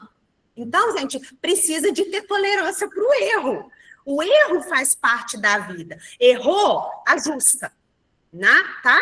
O erro faz parte. Igual, não, eu vou fazer o seguinte, farinha de trigo, não vou comprar, porque eu vou comprar bolo pronto. Ok, então o mês que vem, não, eu quero fazer o bolo, então, aí eu vou no supermercado e compro. Então, precisa de ter esse combinar, esse olhar todo mês. Ok, pessoal? Eu estou dando exemplos aqui de casa, porque é a minha vida ali dentro da minha casa. Acho que todos aqui têm essa vivência, não é verdade? Então, vamos lá. Agora é o Kennedy. Então, pessoal, só abrindo um parênteses aqui, uma estratégia que eu uso muito lá em casa, que essa questão de ir no supermercado, controlar os gastos, é não ir no supermercado com fome. Quando eu vou no supermercado com fome, é um desastre. Você vai comprando muitas coisas aleatórias e esse variável vai lá para cima. Então, falando um pouco desse orçamento, não tem como a gente deixar de falar do maior vilão, né? E de um possível herói, né? Que alguns já comentaram aí no chat que eu vi, sobre essa questão das dívidas, né? Então, o maior vilão, né, ao meu ver, seria esses créditos automáticos, essas linhas de crédito automático que os bancos, né, as instituições financeiras nos oferecem automaticamente, sem a gente pedir, né? Do nada a gente olha na conta, a gente já vê lá o limite de cheque especial, né? Ou aquela possibilidade de pagar um valor abaixo do que seria o valor normal da fatura, certo? Então, esses aí são os maiores vilões, né, que tem os juros mais elevados, né? O cheque especial varia aí de 2% a 7% ao mês, né, dependendo da instituição, e esse valor, pensando em juros sobre juros, né, ele vai extrapolar aí 130% ao ano, dependendo da instituição. Mas o pior deles, ao meu ver, ainda é o cartão de crédito, né, que seria aquele juros rotativo, seria aquele momento que a gente paga um valor abaixo do valor da fatura que veio, né? Então, o cartão de crédito, como a Sorelli disse, ele pode ser uma ótima ferramenta, né? Ele pode nos proporcionar essa condição de comprar 3, 4 itens de uma vez, enquanto a gente teria que comprar um só, então a gente pode nos atender a essa necessidade. Mas tem que tomar um cuidado para ele não se tornar esse pior vilão, não? Aqui eu trouxe para vocês um exemplo, né, uma tabelinha, tem que alguns gostam de tabela, seria pensando numa situação, né? Então, uma pessoa, ela tem um gasto mensal de R$2.000 com cartão, né, com fatura de cartão, ela não tem dinheiro nenhum guardado, mas ela consegue pagar sempre esses R$2.000. Então, para ela, a princípio, ali, ela acha que está tudo controlado. Não tem dinheiro nenhum guardado, mas também não tem nenhuma dívida. Mas então, supondo que chegou em um determinado mês, houve uma dívida ali de emergência. Um carro que estragou, ou um exame que você precisou de fazer, uma consulta médica, ou um ar-condicionado que estraga, enfim. E aí você teve um gasto, além desses 2.000, de R$1.500. Aí na hora já dá aquele desespero, né? Nossa, como que eu vou pagar isso? Aí você negocia lá, a loja divide para você em 3 vezes sem juros. Então, essa fatura que você vinha ali no controle, né, conseguindo pagar 2.000, ela passa, durante 3 meses, ela passa para 2.500. Aí, às vezes, a pessoa vai na inocência, 2.500, eu vou pagando 2, só esses 500 vão ficando, e isso aí depois, na hora que esses 2.500 voltar para os 2.000, eu consigo pagar eles. Mas olha aqui para vocês verem como que esse juros rotativo do cartão, como que ele é perigoso. Olha para vocês verem aqui no mês 1, né, a pessoa vai estar vindo aqui sem saldo devedor nenhum, sem juros nenhum, porque ela não está conseguindo pagar os 2.000, só que esse mês específico, né, no mês 1, a fatura veio 2.500, né? A fatura total, os gastos do mês, desculpa, foi 2.500, né? A fatura total, consequentemente, foi 2.500, porque não tinha juros, não tinha saldo devedor nenhum, e o pagamento efetuado foi 2.000. Então, ou seja, ela ficou devendo esses 500, ficou remanescente. Agora, você vê como que vai virando uma bola de neve. Esses 500 foi para o mês seguinte, né, como saldo devedor do mês 1, incidiu os juros médios, que eu joguei uma taxa média aqui de 15%, né? Essa taxa do juros rotativo do cartão varia muito de instituição para instituição, né? Mas esses 15%, pensando dele de modo acumulativo, ele pode chegar a 400% ao ano, acima de 400% ao ano. Então, é o juros mais elevado que nós temos aí no mercado hoje. Então, pensando aí, esses 500 com o juros de 75, com a parcela aqui dos gastos do mês, mantendo os 2.500 aqui, como nós dissemos, a fatura já passa para R$ 3.075. Então, você pagando os 2.000, né, você está tranquilo ali, achando que depois de 3 meses você vai se recuperar, já começa a sobrar aqui R$ 1.075 para o mês seguinte. Então, você já entra no mês seguinte com o seu cartão com uma fatura de R$ 1.075. Mais os juros que vai incidir sobre esses 1.075, né, na faixa aqui de R$ 161, com os seus gastos do mês de 2.500, esse somatório vai dar 3.700, mais de 3.700 reais. Se você pagar os mesmos 2.000, né, vamos supor que você achou que depois conseguiria se controlar, né, que esse é o último mês já, sobrou para o seu cartão para o mês seguinte mais de 1.700 reais. Né? Então, você já começa o período seguinte com 1.736,25, mais os juros que vão incidir em cima desse valor, nesses 260 reais, aqui a sua parcela caiu. Aí a pessoa pode se enganar, nossa, agora a parcela caiu, eu vou conseguir me ajeitar. Olha para você ver como é que a situação não melhora em nada. Então, com seus gastos de 2.000, mais o que veio do período anterior com os juros, sua fatura já está em quase R$ 4.000, R$ 3.996,69. Você pagando os 2.000, o seu saldo devedor, o seu saldo remanescente, continua aumentando. E aqui, pessoal, como se diz, daqui para frente é só para trás. O negócio aqui só piora, vira uma bola de neve. Mesmo você depois controlando essa parcela nos 2.000 que você já tinha, você não consegue mais se estabilizar pagando esses R$ 2.000, né? Então, no mês seguinte, você já começa o mês devendo quase R$ 2.000, o seu juros já passa para R$ 300 em cima desse valor, os seus gastos de 2.000, né? Mesmo você diminuir um pouco aqui, esses 2.000 aqui, eu vou passar ele para 1.500, vocês vão ver que ainda não é o suficiente. Então, você pagando esses 2.000, o remanescente continua aumentando. Então, assim, é o juros é a maior cilada, né? O maior vilão que nós temos aqui quando se tratando de gastos, né, de dívidas aí, de endividamento. O maior vilão seria o cartão de crédito, né? Então, só nesse período aqui de 5 meses, os seus juros aqui foram de quase R$ 800, né? R$ 796,19. Então, aqui é só um exemplo. Esse aqui seria o pior cenário, né? O ideal, eu vou falar daqui a pouco, seria você ter esse dinheiro guardado, né? Mas vamos supor que você não tem esse dinheiro guardado, Kennedy, eu não tenho esse dinheiro, eu preciso pagar esses R$ 1.500, algo que surgiu de emergência, como é que eu vou fazer? Então, uma situação, como se diz, nós conversamos ontem, uma situação menos pior, seria você negociar com o seu gerente uma situação quando você vai pagar uns juros um pouco menor do que do cartão, né? Então, uma das situações que eu trouxe aqui como exemplo seria o empréstimo consignado, né, o empréstimo pessoal, que você vá negociar diretamente com o seu gerente. Então, olha para vocês verem aqui uma outra simulação que eu fiz, nós fizemos para vocês, onde você poderia olhar esse empréstimo consignado, né, quem é funcionário efetivo, você tem uma linha de crédito com juros bem mais convidativo do que o do cheque especial, ou do que o do cartão, do juros rotativo do cartão. Então, pegando aqui na faixa de R$ 1.500, né, com um pagamento, umas parcelas aí divididas em 12 meses, a um juros de 23%, varia muito da instituição, né, que muitas vezes tem o custo efetivo que aumenta um pouquinho, né, tem o IOF, tem as tarifas administrativas, às vezes tem seguro obrigatório que o banco cobra, mas isso aqui vai gerar em torno de 28%, no máximo 31%. Então, a parcela seria, dividida em 12 meses, esses mesmos 1.500, a parcela seria em torno de R$ 140, R$ 150 no máximo. Olha para vocês verem a diferença que é. Seria muito mais fácil vocês inserirem esses R$ 150 dentro dos 2.000 que vocês estariam gastando, do que você tentar se adaptar ou achar que aqueles R$ 500 durante 3 meses, depois você vai conseguir administrar aqueles juros ali. E aí, nessa situação, você estaria pagando juros de apenas R$ 182, É claro, você estaria pagando esses 100, 140, 150 durante 12 meses, porém, você estaria ali tranquilo, né, dentro do seu orçamento.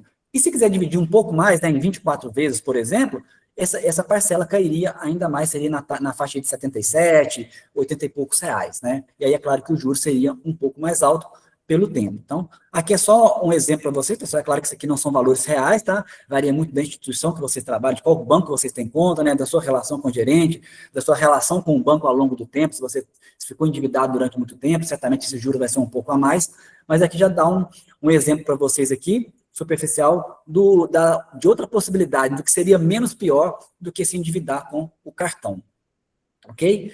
E aí, também não temos que falar do herói, né? Do que poderia nos salvar, né? Do nosso escudo protetor, como eu já vi alguns comentários, a Marcinha já comentou, que seria essa reserva de emergência. O que seria essa reserva? O que seria esse escudo protetor? É vocês terem guardado, né?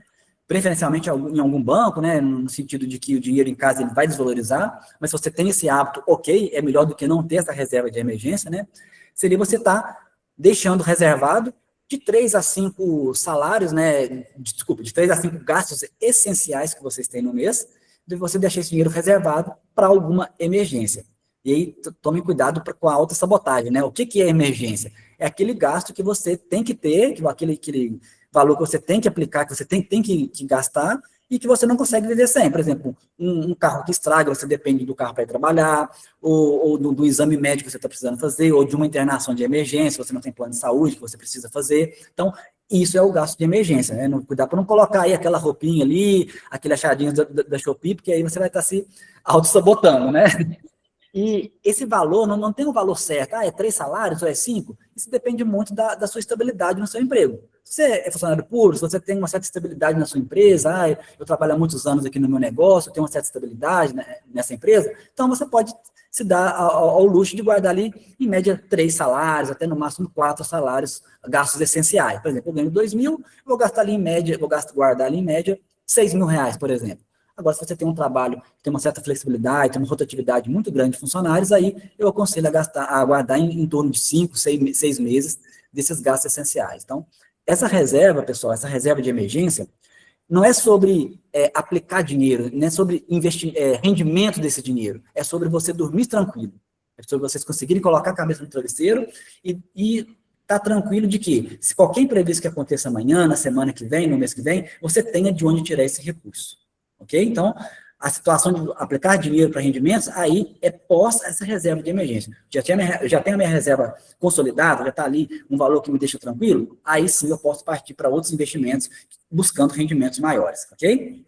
E aí, para começar essa aplicação, para começar a criar essa reserva de emergência, nós precisamos de motivação, né? Não adianta nada eu traçar ali, guardar 10 mil reais, sendo que eu não estou conseguindo guardar, eu falo, nossa, não estou conseguindo guardar nem 1.000. Então, para você ter essa motivação, você tem que fracionar essa meta maior em metas menores, né? Em algo que seja tangível, né? Algo que seja realizável. Então, o mais importante é o primeiro real guardado, né? O pessoal diz muito isso. Então, o importante é você começar, você dar o start nesse processo de reservar esse dinheiro, ok? Que seja ele com 30 reais, com 50 reais. O processo é você, a questão é você começar. Depois que você começa, você consegue inserir isso na sua rotina, você cria esse hábito, aí o processo vai ficando um pouco mais fluido.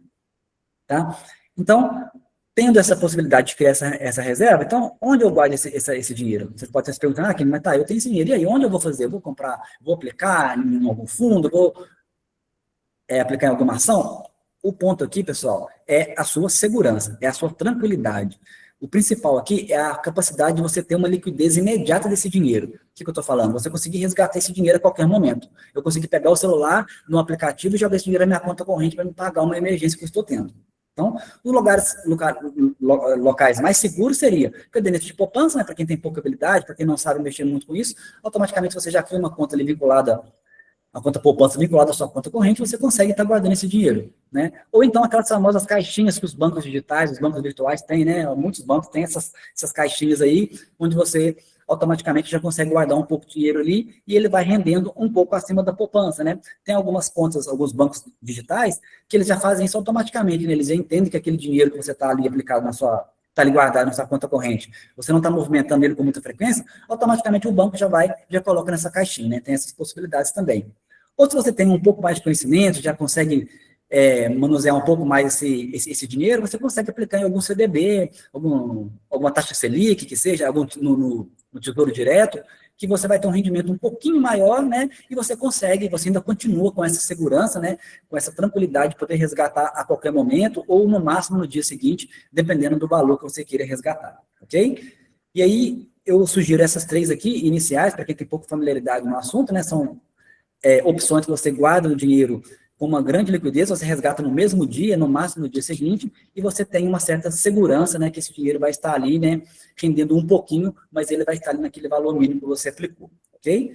E aí, evitem, né, deixa aqui como alerta, você fugir, nesse momento dessa reserva de emergência, de aplicações em ações, ou em fundos de investimento, esses fundos mais complexos, porque ele demanda um certo conhecimento, e ele é uma renda variável, né? Você comprou uma ação a R$10, daqui 2 meses você vai precisar de vender essa ação, ela pode estar custando 7, ela pode estar custando 3. E aí, na hora que você fazer essa venda, aquele valor que você aplicou, ele está muito abaixo. Então, deixe esse momento de investir em ações, no mercado de risco, né, no mercado de renda variável, para o momento onde você já tem essa reserva já consolidada, tá? Aí você vai buscar maiores rendimentos. E é claro, quando você busca maiores rendimentos, você está automaticamente correndo os maiores riscos. Ok? Então, a sugestão seria essa. E aqui nós já passamos aqui já para a reta final, né? Acho que nós já prolongamos bastante, né, Soraya? Então, o próximo passo é, regra básica, pessoal, gastar menos do que se ganha. Esse é o ponto fundamental, né? Eu tenho que, primeiramente, controlar as minhas despesas, né? Sair desse pronto-socorro aí, como a Marcinha mesmo citou, né?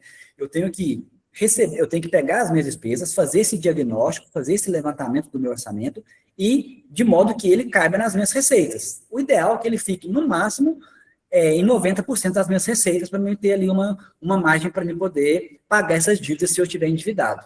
Ok? Então, primeiro eu controlo as minhas despesas, faço elas ficarem abaixo das minhas receitas, né? No máximo em 90% das minhas receitas, e aí eu pego esse pouquinho que vai me sobrando, essa pequena gordura que eu vou criando, e eu vou começando a pagar essas dívidas. Eu vou tentar fazer alguma negociação no banco, vou tentar pegar outro empréstimo a juros menores para pagar aquele, e esse novo vai me gerar uma parcela que eu consiga honrar dentro da minha receita. E aí, feito isso, né, tendo essa dívida liquidada, tendo essa situação melhorada, eu começo a pegar esse dinheiro, essa pequena sobra que seja 10%, 5% do meu salário, eu começo a criar essa reserva de emergência. Ok. Uma outra coisa, pessoal, que eu queria falar com vocês, se você ainda está nessa parte de descontrole de despesa, calma, tá? O que a gente pode fazer? Qual a alternativa que a gente tem? A gente recebe o 13º, a gente tem a parcela de férias, né? Então, a gente pode guardar em outra conta, não deixa no bolo, não, né? Você guarda em outra conta essa gordurinha que a gente recebe, e aí vê qual é o up, qual é o a mais que você consegue dividir ali. Por exemplo, se está descontrolado, você pega e divide janeiro, fevereiro, março, abril, maio, junho. Então, são 6, você vai ter que dividir, aí claro que vai ter que ajustar talvez as férias, tem um preço a se pagar, entendeu? E para quê? Para você controlar a sua despesa, entendeu? Controlou sua despesa, trouxe ela para dentro da sua receita, aí o segundo passo vai ser, se tiver dívida, pagar a dívida, né? Pagou a dívida, controlou a despesa, passo 1, passo 2, pagou a dívida, aí passo 3, né? Sim, isso, exatamente, isso que a senhora está falando, nós trouxemos aqui como uma estratégia de transição. Então, por exemplo, os seus gastos, na hora que você fez esse levantamento, os seus gastos ficaram ali em torno de, sei lá, R$5.500 e a receita da família está em torno de 5.000. Então, está extrapolando 500. Talvez esses 500 sejam um valor muito alto para vocês cortarem de uma vez. Você pode gerar muito estresse, muito desconforto, muita confusão ali na família. Então, uma estratégia, igual a senhora falou, vou pegar ali, vamos separar R$1.500 do nosso 13º e vamos diluir esses R$500 em 3 meses, né? Vamos pegar 1.500, então, ao todo, nós vamos separar R$500 por mês para a gente conseguir, em 3 meses, fazer esses R$5.500 caber em 5 mil reais. Então, você vai ter uma certa folga ali, né, de temporal, vamos assim dizer, para vocês fazerem esses 5.500 caberem em 5 mil. E aí, sim, a partir de que você conseguir fazer esse controle, você vai ter uma pequena sobra ali, espera-se que tenha, uma pequena sobra, para você começar a pagar as dívidas, e aí depois criar essa reserva de emergência, se assim for. Então, isso é uma estratégia de transição, né? Somente tome um cuidado, eu trouxe um respaldo aqui, que esse plano de resgate tem que ter uma data de validade. Não faça disso uma rotina, porque você não vai ter esses 500 reais que você está pegando a mais do seu 13º, não vai durar um mês, possivelmente não vai durar o ano todo. E tem essa questão que a gente está falando, isso tudo é para a gente pensar na qualidade de vida, porque para fazer isso, você está negociando o quê? Às vezes umas férias mais tranquilas, um momento de lazer, que geralmente lazer envolve um gasto maior, principalmente se a gente tem criança. Então, assim, uma atitude, é uma alternativa temporária, né, Ken? Isso, temporária. Já tem que delimitar ela com prazo de validade já, para não virar recorrente, né? E o dinheiro não vai ser recorrente, possivelmente. Ok? Teve vários comentários aqui sobre a reserva de emergência, viu? Pessoal dizendo que literalmente salva vidas, né? Que é uma coisa que é muito importante. Sim, é fundamental, pessoal. Aqui é o momento de ter uma certa tranquilidade, né? Vamos assim dizer, né? Ela é uma reserva ali que pode, como você falou, pode salvar a vida, né? Pode te proporcionar fazer um exame no dia seguinte que você não conseguiria. Às vezes até tem situações que você tem um plano de saúde, mas se você vai marcar uma consulta pelo plano, é daqui 2 meses. Marcar particular, você consegue fazer na semana seguinte ou até mesmo na mesma semana. Então, realmente, essa reserva, ela te traz um controle, ela te traz uma qualidade de vida, né, muito grande. E aí, agora fica esse nosso convite aí. Vamos colocar em prática? Né? Então, o passo 1 é fazer um levantamento dos gastos da última semana e identificar 3 que se classificam como não essenciais. O passo 2 é o comprometimento, né?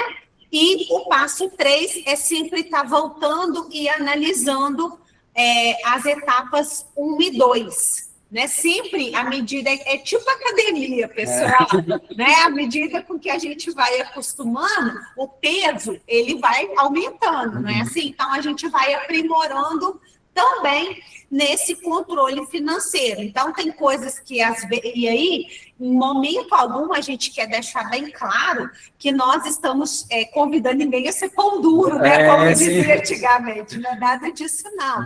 É para procurar viver bem, ter qualidade de vida. Igual eu vi ali no chat, a gente fica preocupada, às vezes pensa que a vida ela faz sentido quando é relacionada a dinheiro, e não é. Né? É claro que a gente, por sermos pessoas responsáveis, a gente tem, inclusive, a questão, a gente tem uma profissão, trabalhos muito bons, isso gera, às vezes, mais uma sobrecarga em relação ao estresse financeiro, mas, peraí, se não tá bom, calma, isso não te define, isso fala sobre um momento da sua vida, da minha vida, isso fala sobre, às vezes, uma decisão mal tomada ou tomada de maneira errada, tem jeito. E aí a outra coisa que eu queria falar com vocês lá no início, olha só, o dinheiro, ele traz essa preocupação para nós, mas ele está sob o nosso controle. Existem problemas que a pessoa tem, que ela não tem escolha, né? A verdade é que isso depende de nós. Eu sei que às vezes nos coloca em um lugar de desconforto, mas isso também para nós é um alento, no sentido que eu tenho só que ajustar, não é algo que eu preciso de aprender a conviver com esse problema, não é isso. Eu tenho que reclassificar, reenxergar a minha vida, tá? Então, a persistência, ela é a chave da perseverança, tá bom?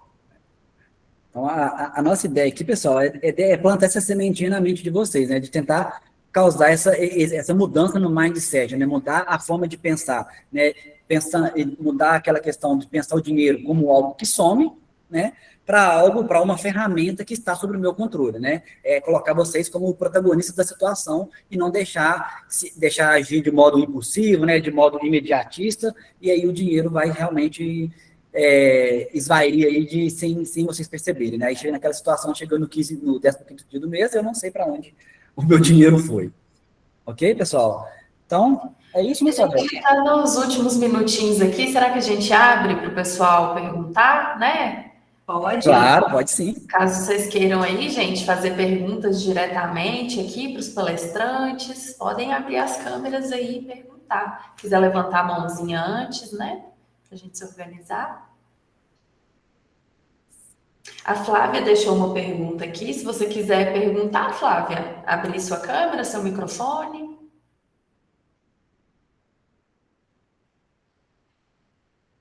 Mas eu posso ler a pergunta dela também. Ela falou aqui que não. Eu vou ler a pergunta dela, então. Ela colocou aqui assim, ó. Tenho dúvida em como fazer as anotações do cartão de crédito.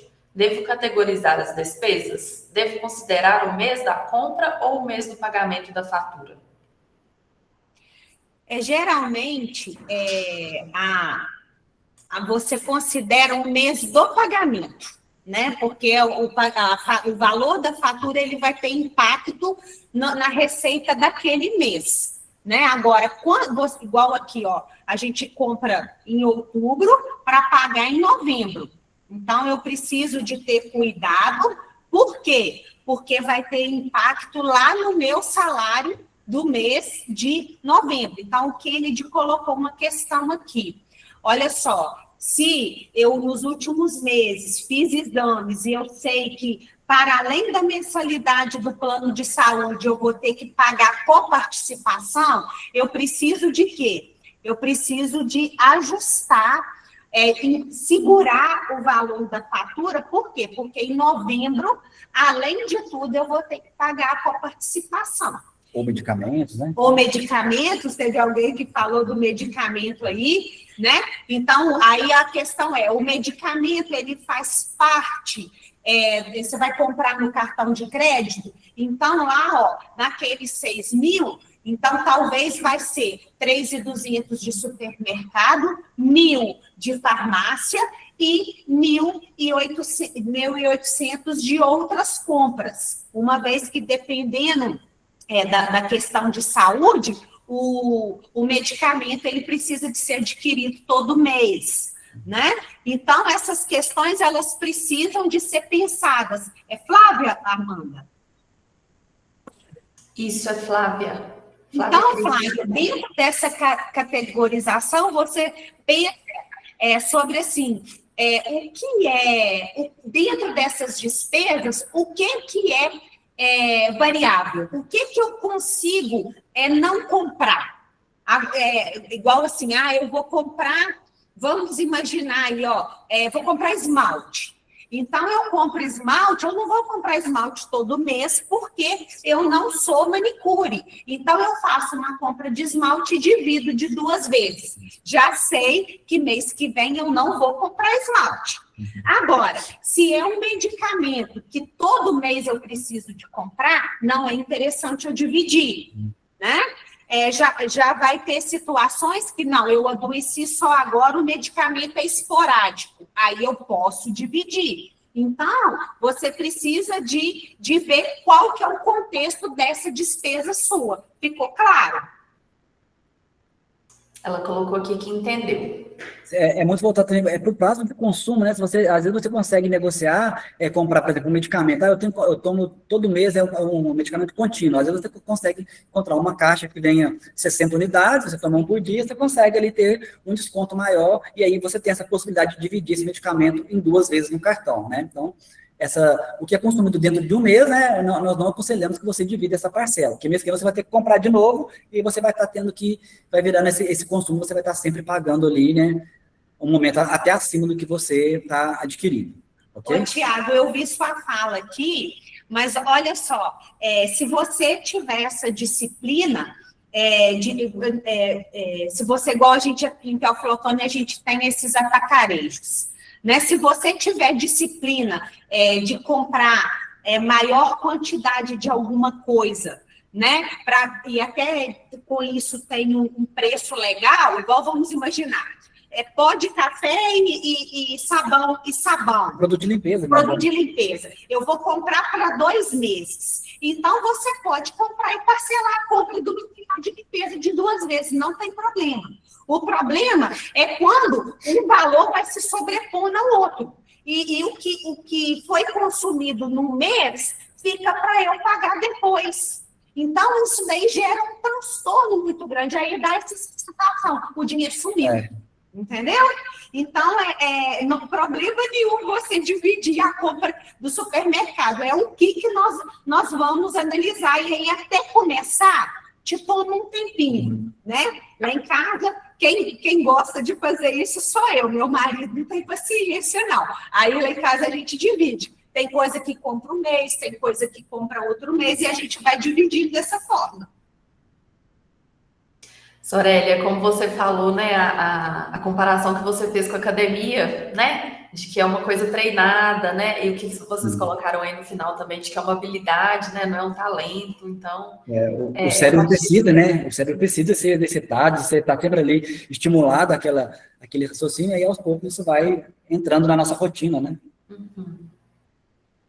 Alguém gostaria, gente, de abrir a câmera, fazer alguma pergunta? Ou a gente já pode também ir encerrando? Aproveitem. Amanda, depois nós vamos... eu fico o desafio aí para o pessoal fazer os casos de sucesso das 2 palestras de hoje, hein, pessoal? Estou doida para daqui a um tempo ter os casos de sucesso. É verdade. Quem sabe daqui a um ano a gente vai estar aqui com depoimentos, né? Sim, ótimo. Vai ser ótimo. Olha, teve muitos comentários aqui, viu, professores? Muitos comentários muito positivos, agradecendo muito pela palestra. Teve gente que comentou aqui, né, que palestra sobre educação financeira é um tema muito interessante, excelente. Teve muitos elogios. Eu tenho certeza que foi, assim, muito importante, né, fundamental para todo mundo conseguir se organizar melhor aí. E sem dúvidas, eu acho que mesmo se a gente não fizer um compilado, assim, de casos de sucesso, a gente vai sair daqui com novas ideias, né, novas referências aí para a nossa vida financeira, né? Nós que agradecemos. Foi um prazer, né, Kennedy? Oportunidade para mim e para o Kennedy de trocar ideias, e agora os comentários de vocês foi realmente uma satisfação. Nós agradecemos pela oportunidade, né, Kennedy? Sim, é um prazer estar aqui com vocês, Amanda. Agradeço muito pelo convite, né, dessa oportunidade. Nós também estamos sempre aprendendo, né, Sorélia? A gente também temos nossos deslizes financeiros também, e esse é um momento a gente está sempre revisitando essa situação, né, e esperamos com isso trazer um pouquinho mais de conhecimento, né, agregar de alguma forma esse conhecimento para vocês, dar esse start aí para quem não tem esse hábito ainda, né, e quem sabe futuramente estar numa situação mais tranquila, com uma reservinha de emergência ali, para vocês estarem dormindo cada vez mais tranquilos, certo? Então, nós colocamos à disposição, né? Está aí o nosso contato, o e-mail da Sorélia e meu, à disposição para vocês estarem entrando em contato com a gente, se quiserem aprofundar um determinado assunto. Eu vi muita gente comentou sobre reserva de emergência, ou quiser analisar a possibilidade de investimento, a gente pode, de repente, estar trazendo uma nova oportunidade, né? Esses assuntos aí, com foco voltado para eles, né? Reserva de emergência, fundos de investimento, Sim.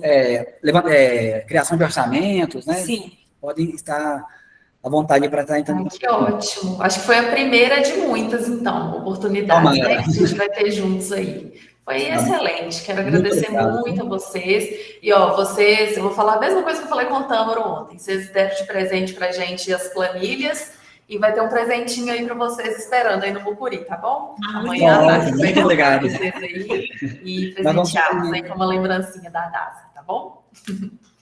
Nós iremos encaminhar as planilhas por e-mail, tá bom? Ótimo. Aí eu compartilho com todo mundo, vou mandar lá no geral, né? As planilhas de hoje, as de ontem também. Teve muita gente perguntando se as palestras vão ficar disponíveis. A gente vai colocar lá no canal da DASA, no YouTube, e a gente vai divulgar direitinho para vocês, tá? Ótimo. E quero agradecer muito todo mundo que esteve aqui com a gente, né? Tanto ontem quanto hoje. Muito obrigada pela presença aí dos servidores.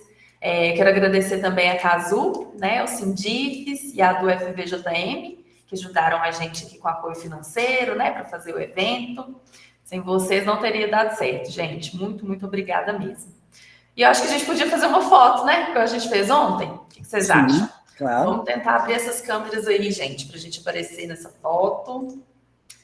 Para a gente fazer o nosso print. E quem sabe ano que vem a gente pode até relembrar, né? Quem esteve aqui. Tá ainda a tela da apresentação, gente? Kennedy. Estamos tentando aqui. Isso. Tentando aqui, É. resolveu fazer pirraça. Aí, como foi? Deixa eu ver se eu consigo abrir aqui maior. Nossa, tá parecendo pouco. Deixa eu mudar aqui. Peraí. Mosaico. Deixa eu ver aqui. Ah, agora apareceu. Priscila, eu queria te falar que ontem, quando você falou do comentário que a mãe fala que quando voltar a gente compra, era uma tentativa da sua mãe te ensinar a dominar suas emoções, viu, Priscila? Educação financeira na aula. É o que vocês falaram da intenção, né? Da gente ter uma intenção ali, um propósito, não é isso? Isso. Bom, eu acho que eu consegui fazer o print. Quem mais quiser fazer print aí, gente, para me ajudar, tá? Só para garantir. Pronto. Tá feito. Bom, então, ótima tarde para todos e todas. Muito obrigada mais uma vez, Kennedy, Sorelli. Muito obrigado, nós Até agradecemos. a próxima. Obrigada. Tchau, tchau. Boa tarde. Boa tarde.